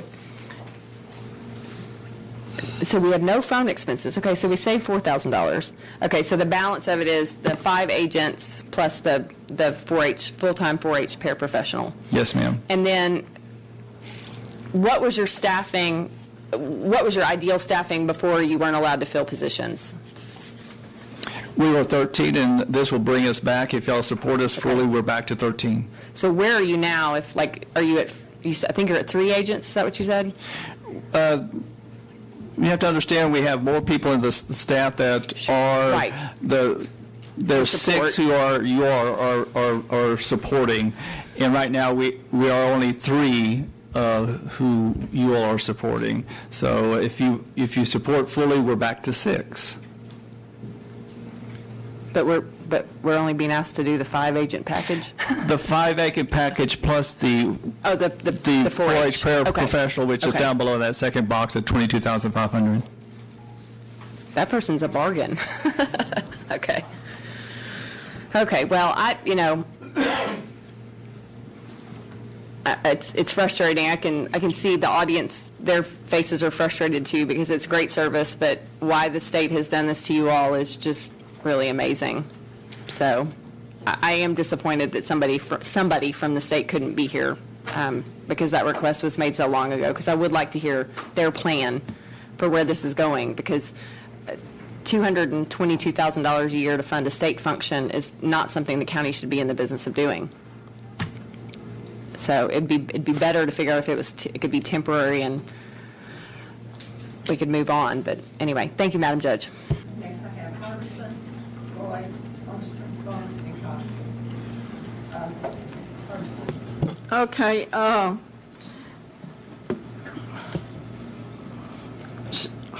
I'm a little bit confused here. Are you asking for an additional $222,000? Is that it? No, ma'am. Okay. Currently, for professional services, you're supporting us a little under $98,000. I believe $97,705. So what are you asking for tonight? For the 2016 budget, yes. The ask is to bring that line item up to $222,000. Okay. So we're asking for another $120,000. 120. Take the 97 off. Okay. 22. Well, we just saved $73,000 by not doing carpet.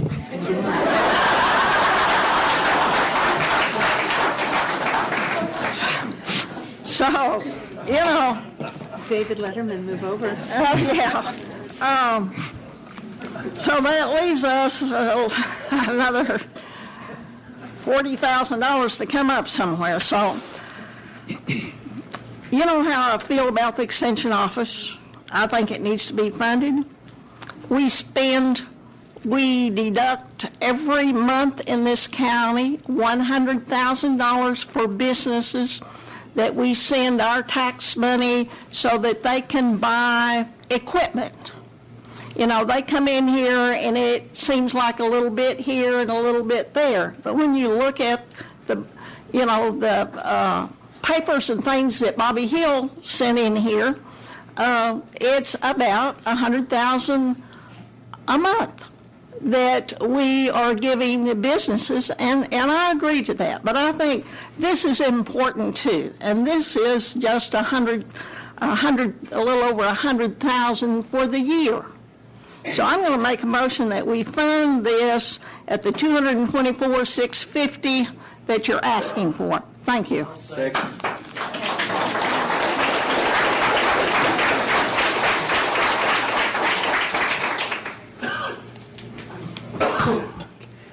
I have a motion and a second to adopt what you have asked for tonight. I don't fully understand how much it was for sure, but it looks like about $120,000, I think.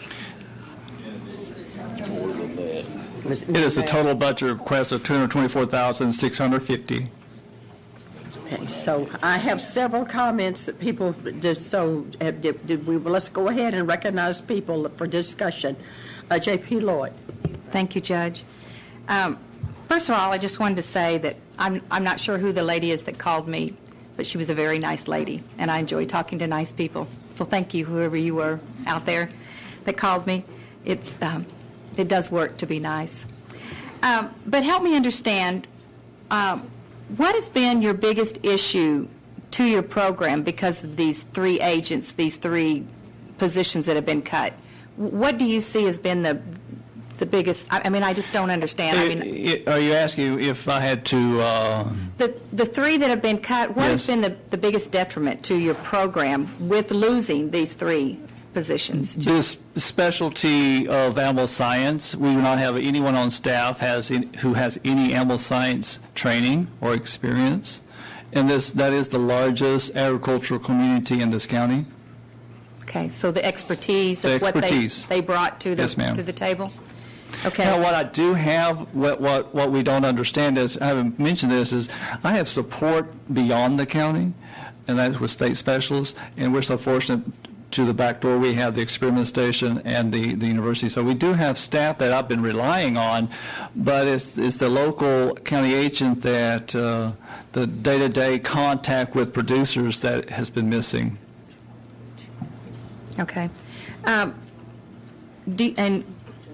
I'm just going to throw this out here, but could you do with only one or two agents and then maybe the paraprofessional? I mean, do you have to have the three?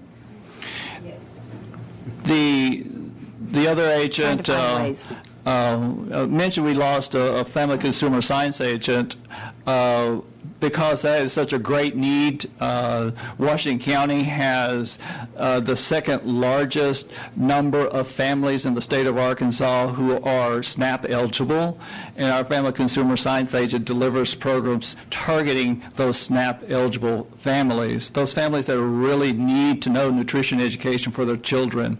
So I've asked our 4-H agent, who has a family consumer science degree, to take on that responsibility. So currently I do not have a 4-H agent, and that is really important, big as you see here in Washington County. The demand that person has to deliver to those families. Yet the family consumer science program was suffering. It is something we do not need to let go. I've been a 4-H agent in my career, so that was I have assumed some of those responsibility. And with me in the audience, I have Ms. Katie Teague. She's a water quality agent. She has assumed some 4-H responsibility. So we're covering that at the moment, but is what's happened is we have those 6 positions, and we're asking 3 people to take care of 6 jobs. Okay, all right. Thank you, sir. J.P. Lundstrom.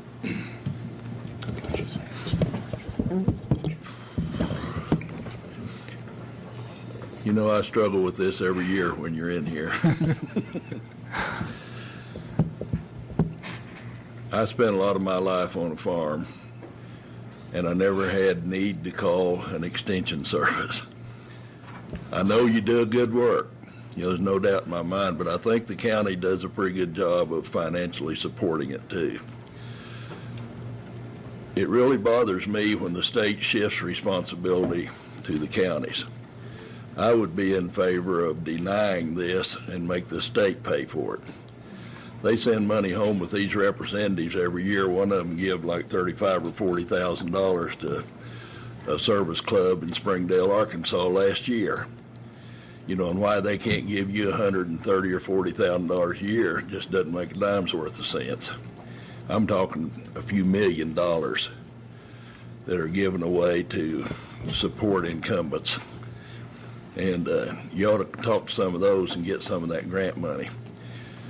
I appreciate 4-H. As I told you, I was a FFA member. But when I was president of the FFA club in Sircoxie, Missouri, it was all in our school. There was no tax money supporting us. If you wanted an FFA jacket, your parents had to buy it. If you wanted badges, your parents had to buy them. It wasn't tax supported. I appreciate the young ladies talking about public speaking. I've encouraged both of my sons to take every public speaking course they can get. And they're offered in public schools, which we're already financing. And my oldest son was a state champion extemporaneous speaker. And the other one was like second or third in the Tyson marketing department for 12 years. So public speaking is beneficial and helpful, but you can learn it in school too. It doesn't have to just be taught through 4-H. You know, I like the support we're already giving you. I'm in favor of it, strongly support it. But boy, this is a big jump for our support. And I think the state personally ought to be doing it. And that's where I'd like to see you get it. Because they just keep passing stuff on to us. And we can't afford it. There's some laws need to be changed now on how to, you know, separate this road fund money and so forth based on census and what have you.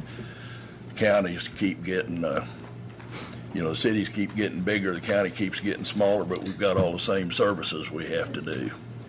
Without the money, the cities get the tax money, we get the services. So it's a financial problem. And the further down the road we go, the more difficult it is. And there are people talking about raising taxes now, and I'm not a big fan of raising any more taxes. We're one of the highest tax states in the state now, in the United States, so I'm not in favor of that. Thank you, Madam Chair. J.P. Bowman. Thank you, Judge. Bernie, I was a 4-H club member all those years ago. My mother was a volunteer. And you know, a couple of your speakers came and spoke to me before the meeting started. And it's really interesting that they are doing a fantastic job representing 4-H. And I'm really proud of what you're bringing to us tonight. One thing that I think that you'll recognize is the 4-H does a great job of teaching kids how to do a good financial balance sheet, that they got to figure out what their costs are and what the profits are and how to sustain an agricultural business. Guys, we're not running a farm here, but here's where we are. Last year, Washington County spent $4 million more than we took in revenue. Over the past 5 years, our reserves have been depleted from about $18 or $19 million to next to nothing. This year, our cash flow is such that we are not even taking in enough money to pay current cost for current request this year. After cutting the budget last year, $4 million. You know, I'd be surprised if anybody in this courtroom knew about that before coming here tonight. I've made that comment in this courtroom a number of times, and generally it gets reported generally about what's being said, but people You know, you've heard the negotiating here about cost issues tonight about other areas. We're not trying to be a bunch of Scrooges and deny valid requests for funding. But there's a checkbook involved here. And that checkbook is not looking pretty. And I hope you'll leave here understanding, if some of us vote no or all of us vote no on this request, that you understand that there's a checkbook issue here, and we're very concerned about that, and we've got to bring costs under control.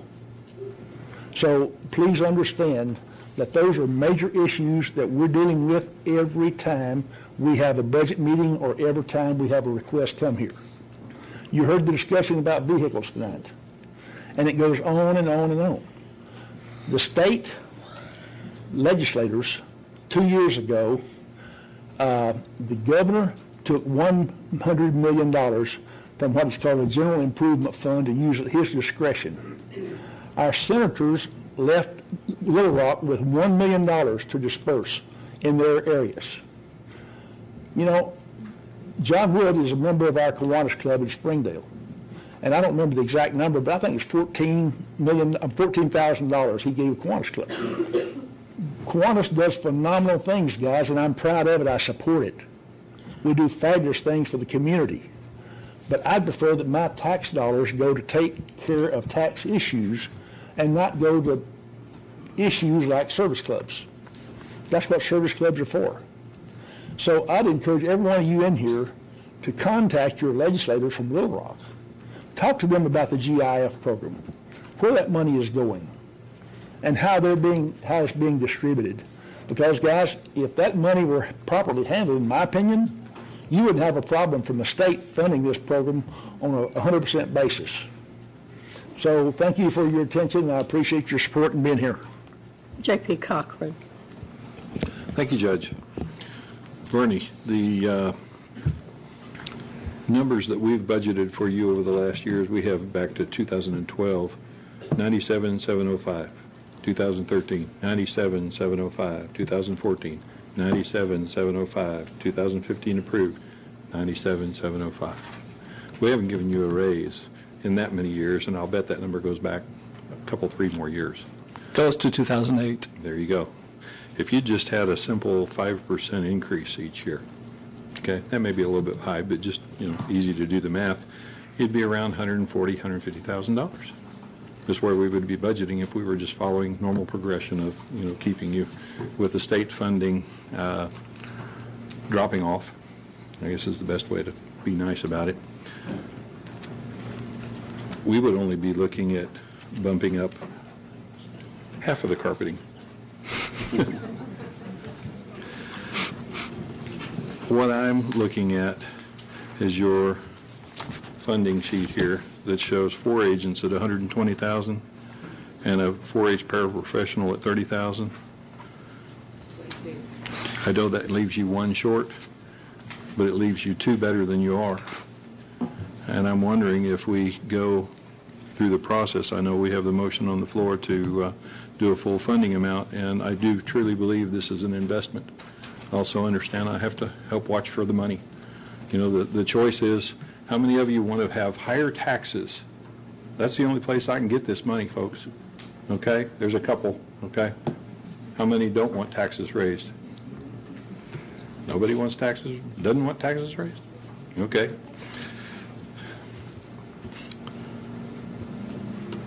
I'll make a motion to fund at the level of 5, which would be the 120 plus the 30. Would that be the correct number for you, or do I need to add a little bit more to that? The 4-H paraprofessional that you're referring to as 30 is actually 22.5. Okay. What says the full cost? That is something additional I've asked that to be removed because that is confusing. Okay. What would the number be for 5, leaving you at 12 instead of 13? What would that take your $222,000 number to? 142.5, but I may interject the halftime secretary that's still on the table as well. Right. The 14.5 plus the 14.5. Additional expenses. So I'm kind of backing into it, looking at the fifth agent is a $65,000 difference from 120 to 185. Would that be the proper way to go backwards into this? I'm sorry, I'm not doing the math. I'm sorry. Okay, well, I'm just looking at this sheet. I trust your math. Okay, so if it took $65,000 off of that, that would increase you about $60,000 and would fund you at 12 instead of 13. Wouldn't be quite as hard a hit for us. And maybe when we get finally farther down the road, we're at the very early stages of the budget process, so we really don't know where this train's headed, if it's going to be a good one. I know you're asking for full funding, and you were here last year asking for full funding, and we had significant revenue issues that are still with us. I'd like to meet you halfway and go at the 5 level, or excuse me, the 4 level plus your 4-H paraprofessional. So if I take $65,000 off of that, We have a motion on the floor. that was 159. Off the 222. Yeah. He didn't say amendments. He didn't say amendments. I know there's several that are probably not going to vote to expend more money because they feel it's a state issue. I feel it's an investment, and I'm just looking for something that would be halfway in between that would get you in a better position and thus not as bad a position. That's what I'm kind of looking at, and looking at the progression that probably should have gone on, but because of the way it's funded, it didn't. You never asked for additional money. So I'll make a motion to amend the motion on the floor to reduce by $65,000 the total appropriation on line 2002. Is that 2002? No, excuse me, 3009. I second that. I have a motion and a second to do an amendment. I've got 4 more people I'm going to recognize, and then we're going to go for the vote. I've got... I don't understand what he's done. Can we have him explain exactly what he's Yeah, done? go ahead, Rick, and explain it. Okay. In the personnel funding page, you're looking at 5 agents is a total of $185,000. 4 agents is $120,000. So I'm taking the difference of $65,000. We're keeping the 4-H paraprofessional, and getting him up to 4 agents, because right now he's at 3 and no 4-H. Okay. So you're just adding $65,000. Right. I'm taking $65,000 away from the request. Right, but just basically taking $65,000 away from the 222.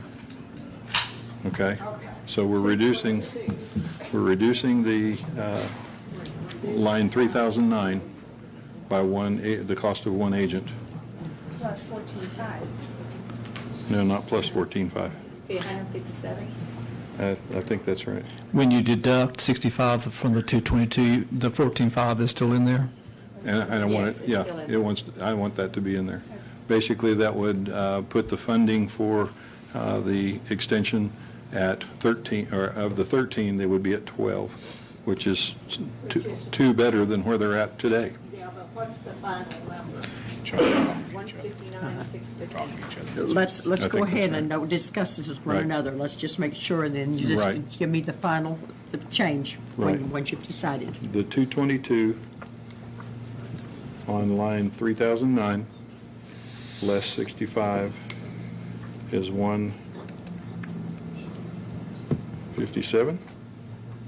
Yeah, 157,000. And then doing the math down, it comes up. But basically, changing line 3009. Now, that's your amendment. Yes, ma'am. Okay. Yes, ma'am. Thank you, Judge. Now, I've got 4 more people I'm going to recognize, and then we'll, J.P. Maxwell. Thank you, I'm Judge. sorry, looking at the wrong person, sorry. And J.P. Cochran is a couple of steps ahead of me being able to do this, so I will save some of my questions and comments because he's already covered that. I think a couple of things are very obvious. One, the state has given you a very difficult task, and then it's being handed to us as well by default here.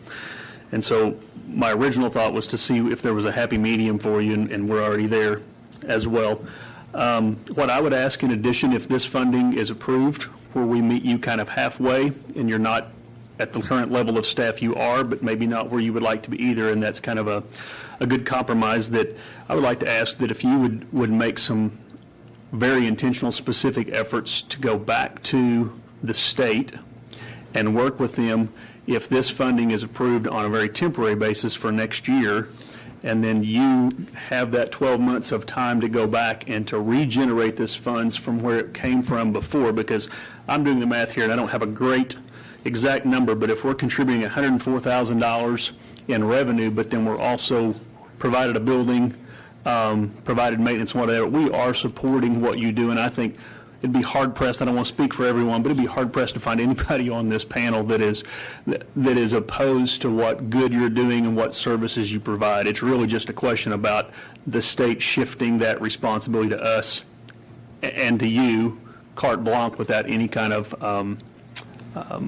responsibility. I guess they've just handed it off, and here it is. So this middle ground funding would give you a chance, and I'm going to ask you for a commitment to go back to the state to rejuvenate those funds and to make up the difference of what you really need with the state so that you have the time to do that. Is that acceptable? That's acceptable. Thank you. Thank you. J.P. Pod.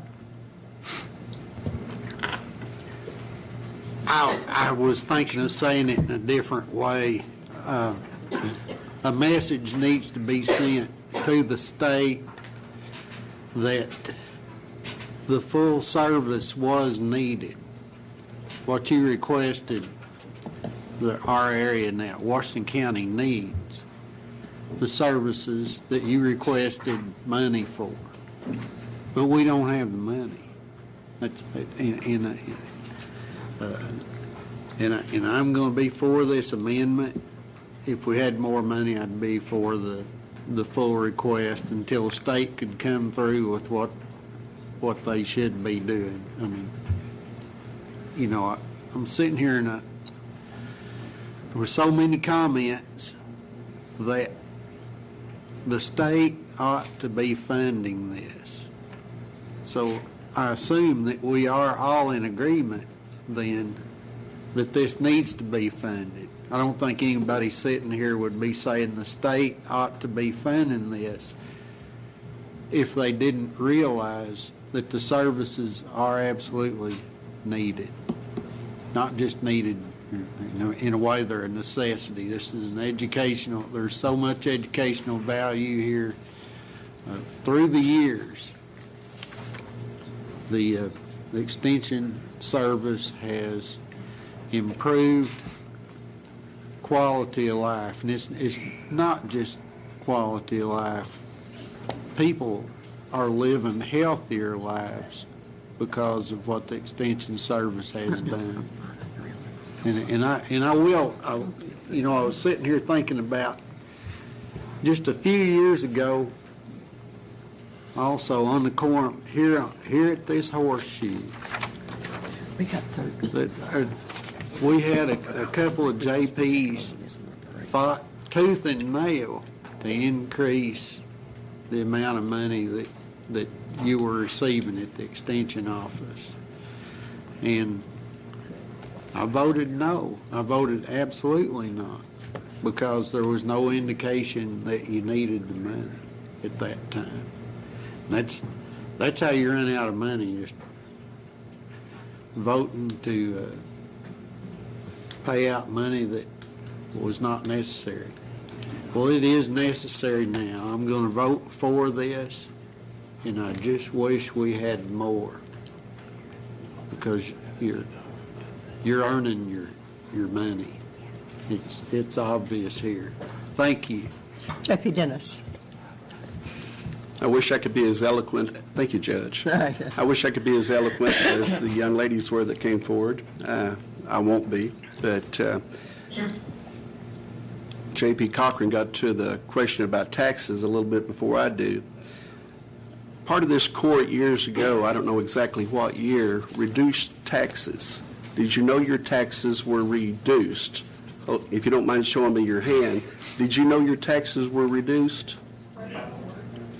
I wasn't on the JP back then, and I didn't know mine even were reduced. So when you're asked if you want taxes raised, the first thing we all say is no. If we said, do you want your taxes raised $20 to $30 a year, and that would help balance the county's budget on roads, on animal shelters, on extension, would you be for it then? I'd like to see a hand, because politically I'm putting myself on a hot seat. No one else wants to do that. So I'm going to vote no for the amendment, with due respect to my colleague, and I'll vote yes for the full funding. Thank you.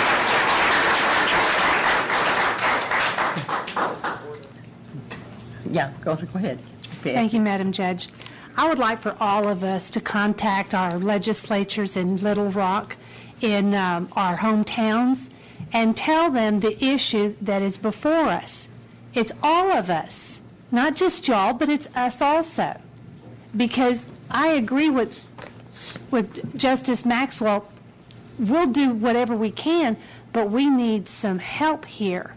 And the state is just turning their backs on you all. They just said, okay, sure, welcome, and they slammed the door because you all didn't get funded. And we need to get together and tell them we need funding, and we need to do that together. Okay? Let's do it together. Make them hear your voice. Thank you. Thank you, Madam Judge. Did you want to be recognized, J.P. Harbison?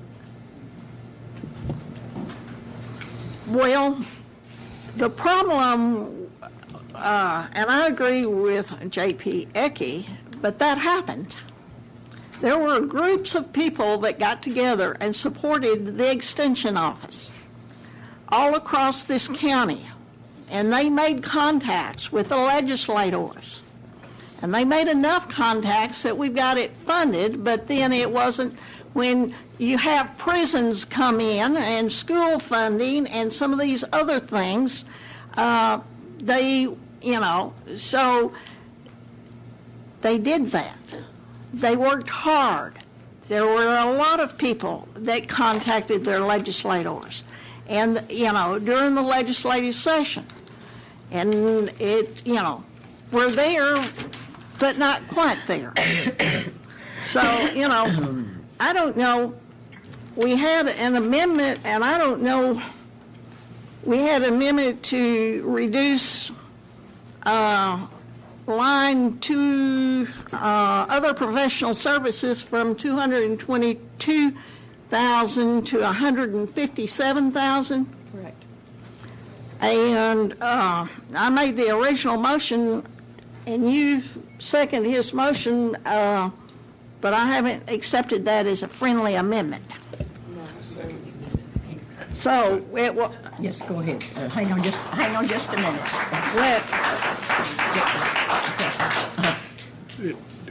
With respect to Justice Harbison's point just now, it's friendly if the mover accepts it, but the body can impose it on you essentially by vote.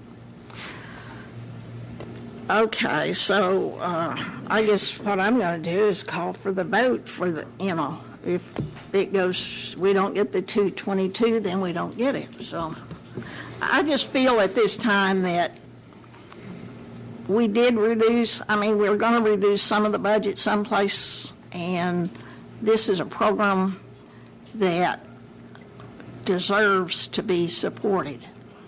We need to support these young people, but we've got to realize that this doesn't really have to do with agriculture. It has to do with water quality. It has to do with Beaver Lake. It has to do with the Illinois River and Oklahoma. All of these things, it benefits every citizen in this county, not just agriculture. Thank you. Okay. And we're going to go ahead and we're going to vote on the amendment. And we have an amendment, we have a second. So, I'm sorry. Well, voting on the amendment, which is partial funding. Carly, would you call the roll, please? Harvey Bowman? Yes. Rick Cochran? Yes. Robert Dennis? No. Lisa Ecke? Yes. Ann Harbison? No. Sharon Lloyd? Yes. Tom Lundstrom? No. Eva Madison? Yes. Sue Madison? Yes. Joe Maxwell? Yes. Gary McHenry? Yes. Joe Patterson? Butch Pond? Yes. Bill Ussery? Daniel Balls? Yes. Okay, this is passed for partial funding. That's the amendment, Judge. You still have to make a vote on the main motion. Okay, so now we're ready to vote on the main motion. Carly, would you call the roll? It's the same as the amendment. Same as the amendment. Yeah.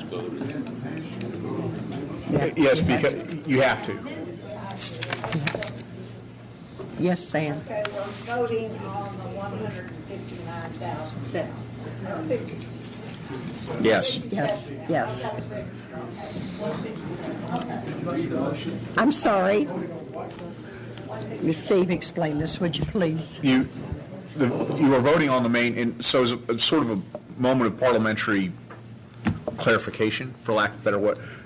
Sometimes, before parliamentary bodies, people vote to amend main motions with the intent of sinking the main motion. That's why you go back and vote on the main motion as amended. I don't think, at least I didn't hear any comments that that's what y'all want to do, but you still must parliamentary-wise vote on the main motion. And that motion, as I understand it, is to fund the cooperative extension service request at 157, personal services at $157,000 even. Is that correct, Justice Cochran? Thank you. Okay, Carly, call the roll, hon. Harvey Bowman? Yes. Rick Cochran? Yes. Robert Dennis?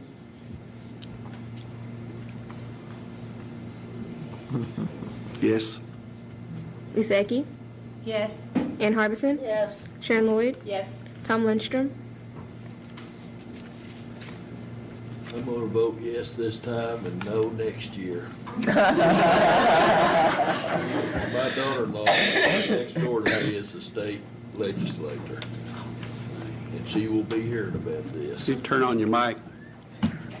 My daughter-in-law, who lives next door to me, is a state legislator, and I will be talking to her about trying to introduce something to the legislature to get the state on the ball for them to come up with this $200,000. They waste more money in a minute than you're asking for. When we get down to the bottom line on this budget, people around this counter right here are not going to know where they're going to get the money. We're about $2 million short right now. And we're not going to cut $2 million from these other departments so you can get your money. So it's going to be interesting to see what happens when we vote on the actual budget. So anyway, yes. Eva Madison?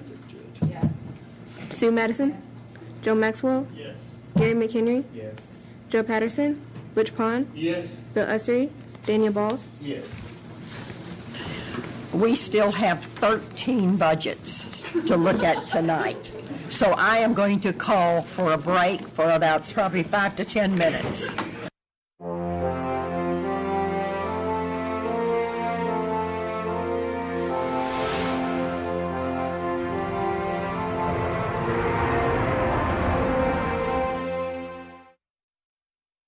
We're going to go ahead and get started because we've got a lengthy night. I don't have any idea how many of these we'll get through.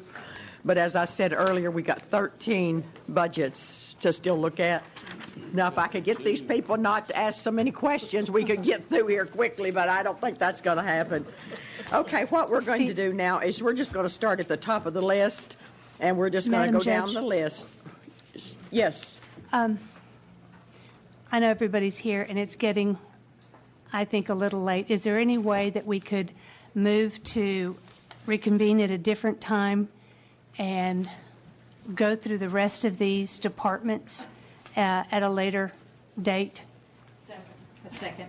I think the later it gets, sometimes the more, I don't want to say Just daffy. remember, there's no one wants to go home worse than I do. I know, but if it...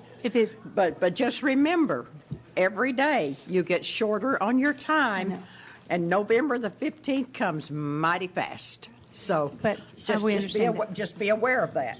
Judge. So now I'd like to make a motion to adjourn and reconvene at another time. Okay, I have a motion to adjourn. Didn't I get a second? Okay, you're recognized.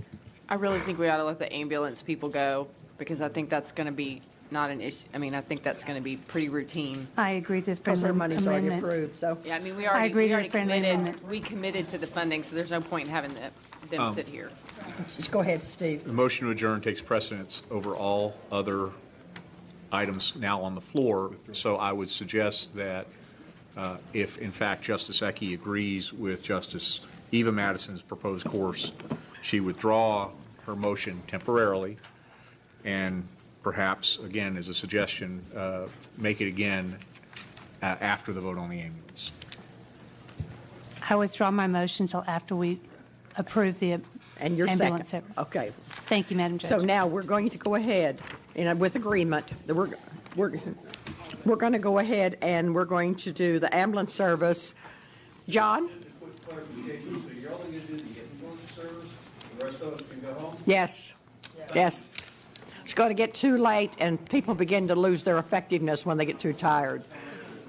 So, huh? I haven't done it yet, Judge. Hey, I think we've all done it for tonight. Is Becky here?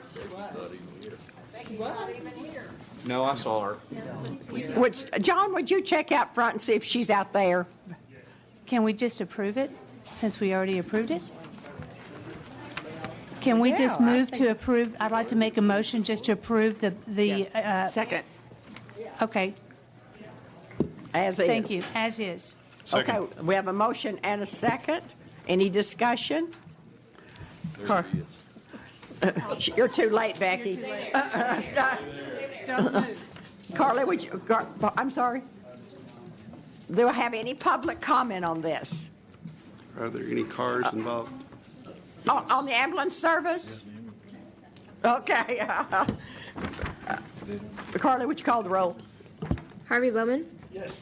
Rick Cochran? Yes. Robert Dennis? Yes. Lisa Ecke? Ann Harbison? Sharon Lloyd? Tom Lundstrom? Yes. Eva Madison? Sue Madison? Joe Maxwell? Gary McHenry? Joe Patterson? Butch Pond? Bill Ussery? Daniel Balls?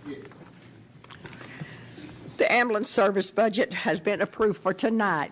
There's no sense you talking, Becky. We know what you're going to say. So, At this time, Madam Judge, I'd like to make a motion for adjournment. have a motion. I'm sorry, wait a minute. What do we got going over here? I just wanted to make a suggestion. At this time, Carly or I don't know of anything for Monday's Personnel Committee or Jail Committee meeting. And if there's no agendas for that, we could reconvene Monday evening. If the chair of those two committees are in agreement. Cancel the jail meeting. Okay, so you could actually adjourn and continue this on Monday if you want to do that. I was just Yes, we would. suggesting that. Okay, Yes. do I have a motion? I have a motion to continue Okay. for Monday. Okay, and a second. Who did it? Okay, so, all in favor say aye. Aye. Opposed, same sign. Okay, that was easier. Now, do I have a motion to adjourn? Oh, ma'am, Judge? Yes. Judge? Yes, Rick. Other business. I would suggest we go ahead and put Tuesday night as a potential night, depending on how this goes, because we have a certain amount of time that we have to make notification. It's scheduled. Is Tuesday already scheduled for? Tuesday's full scheduled. court? Yes, Okay, yeah. very good. Okay. I think we're adjourned.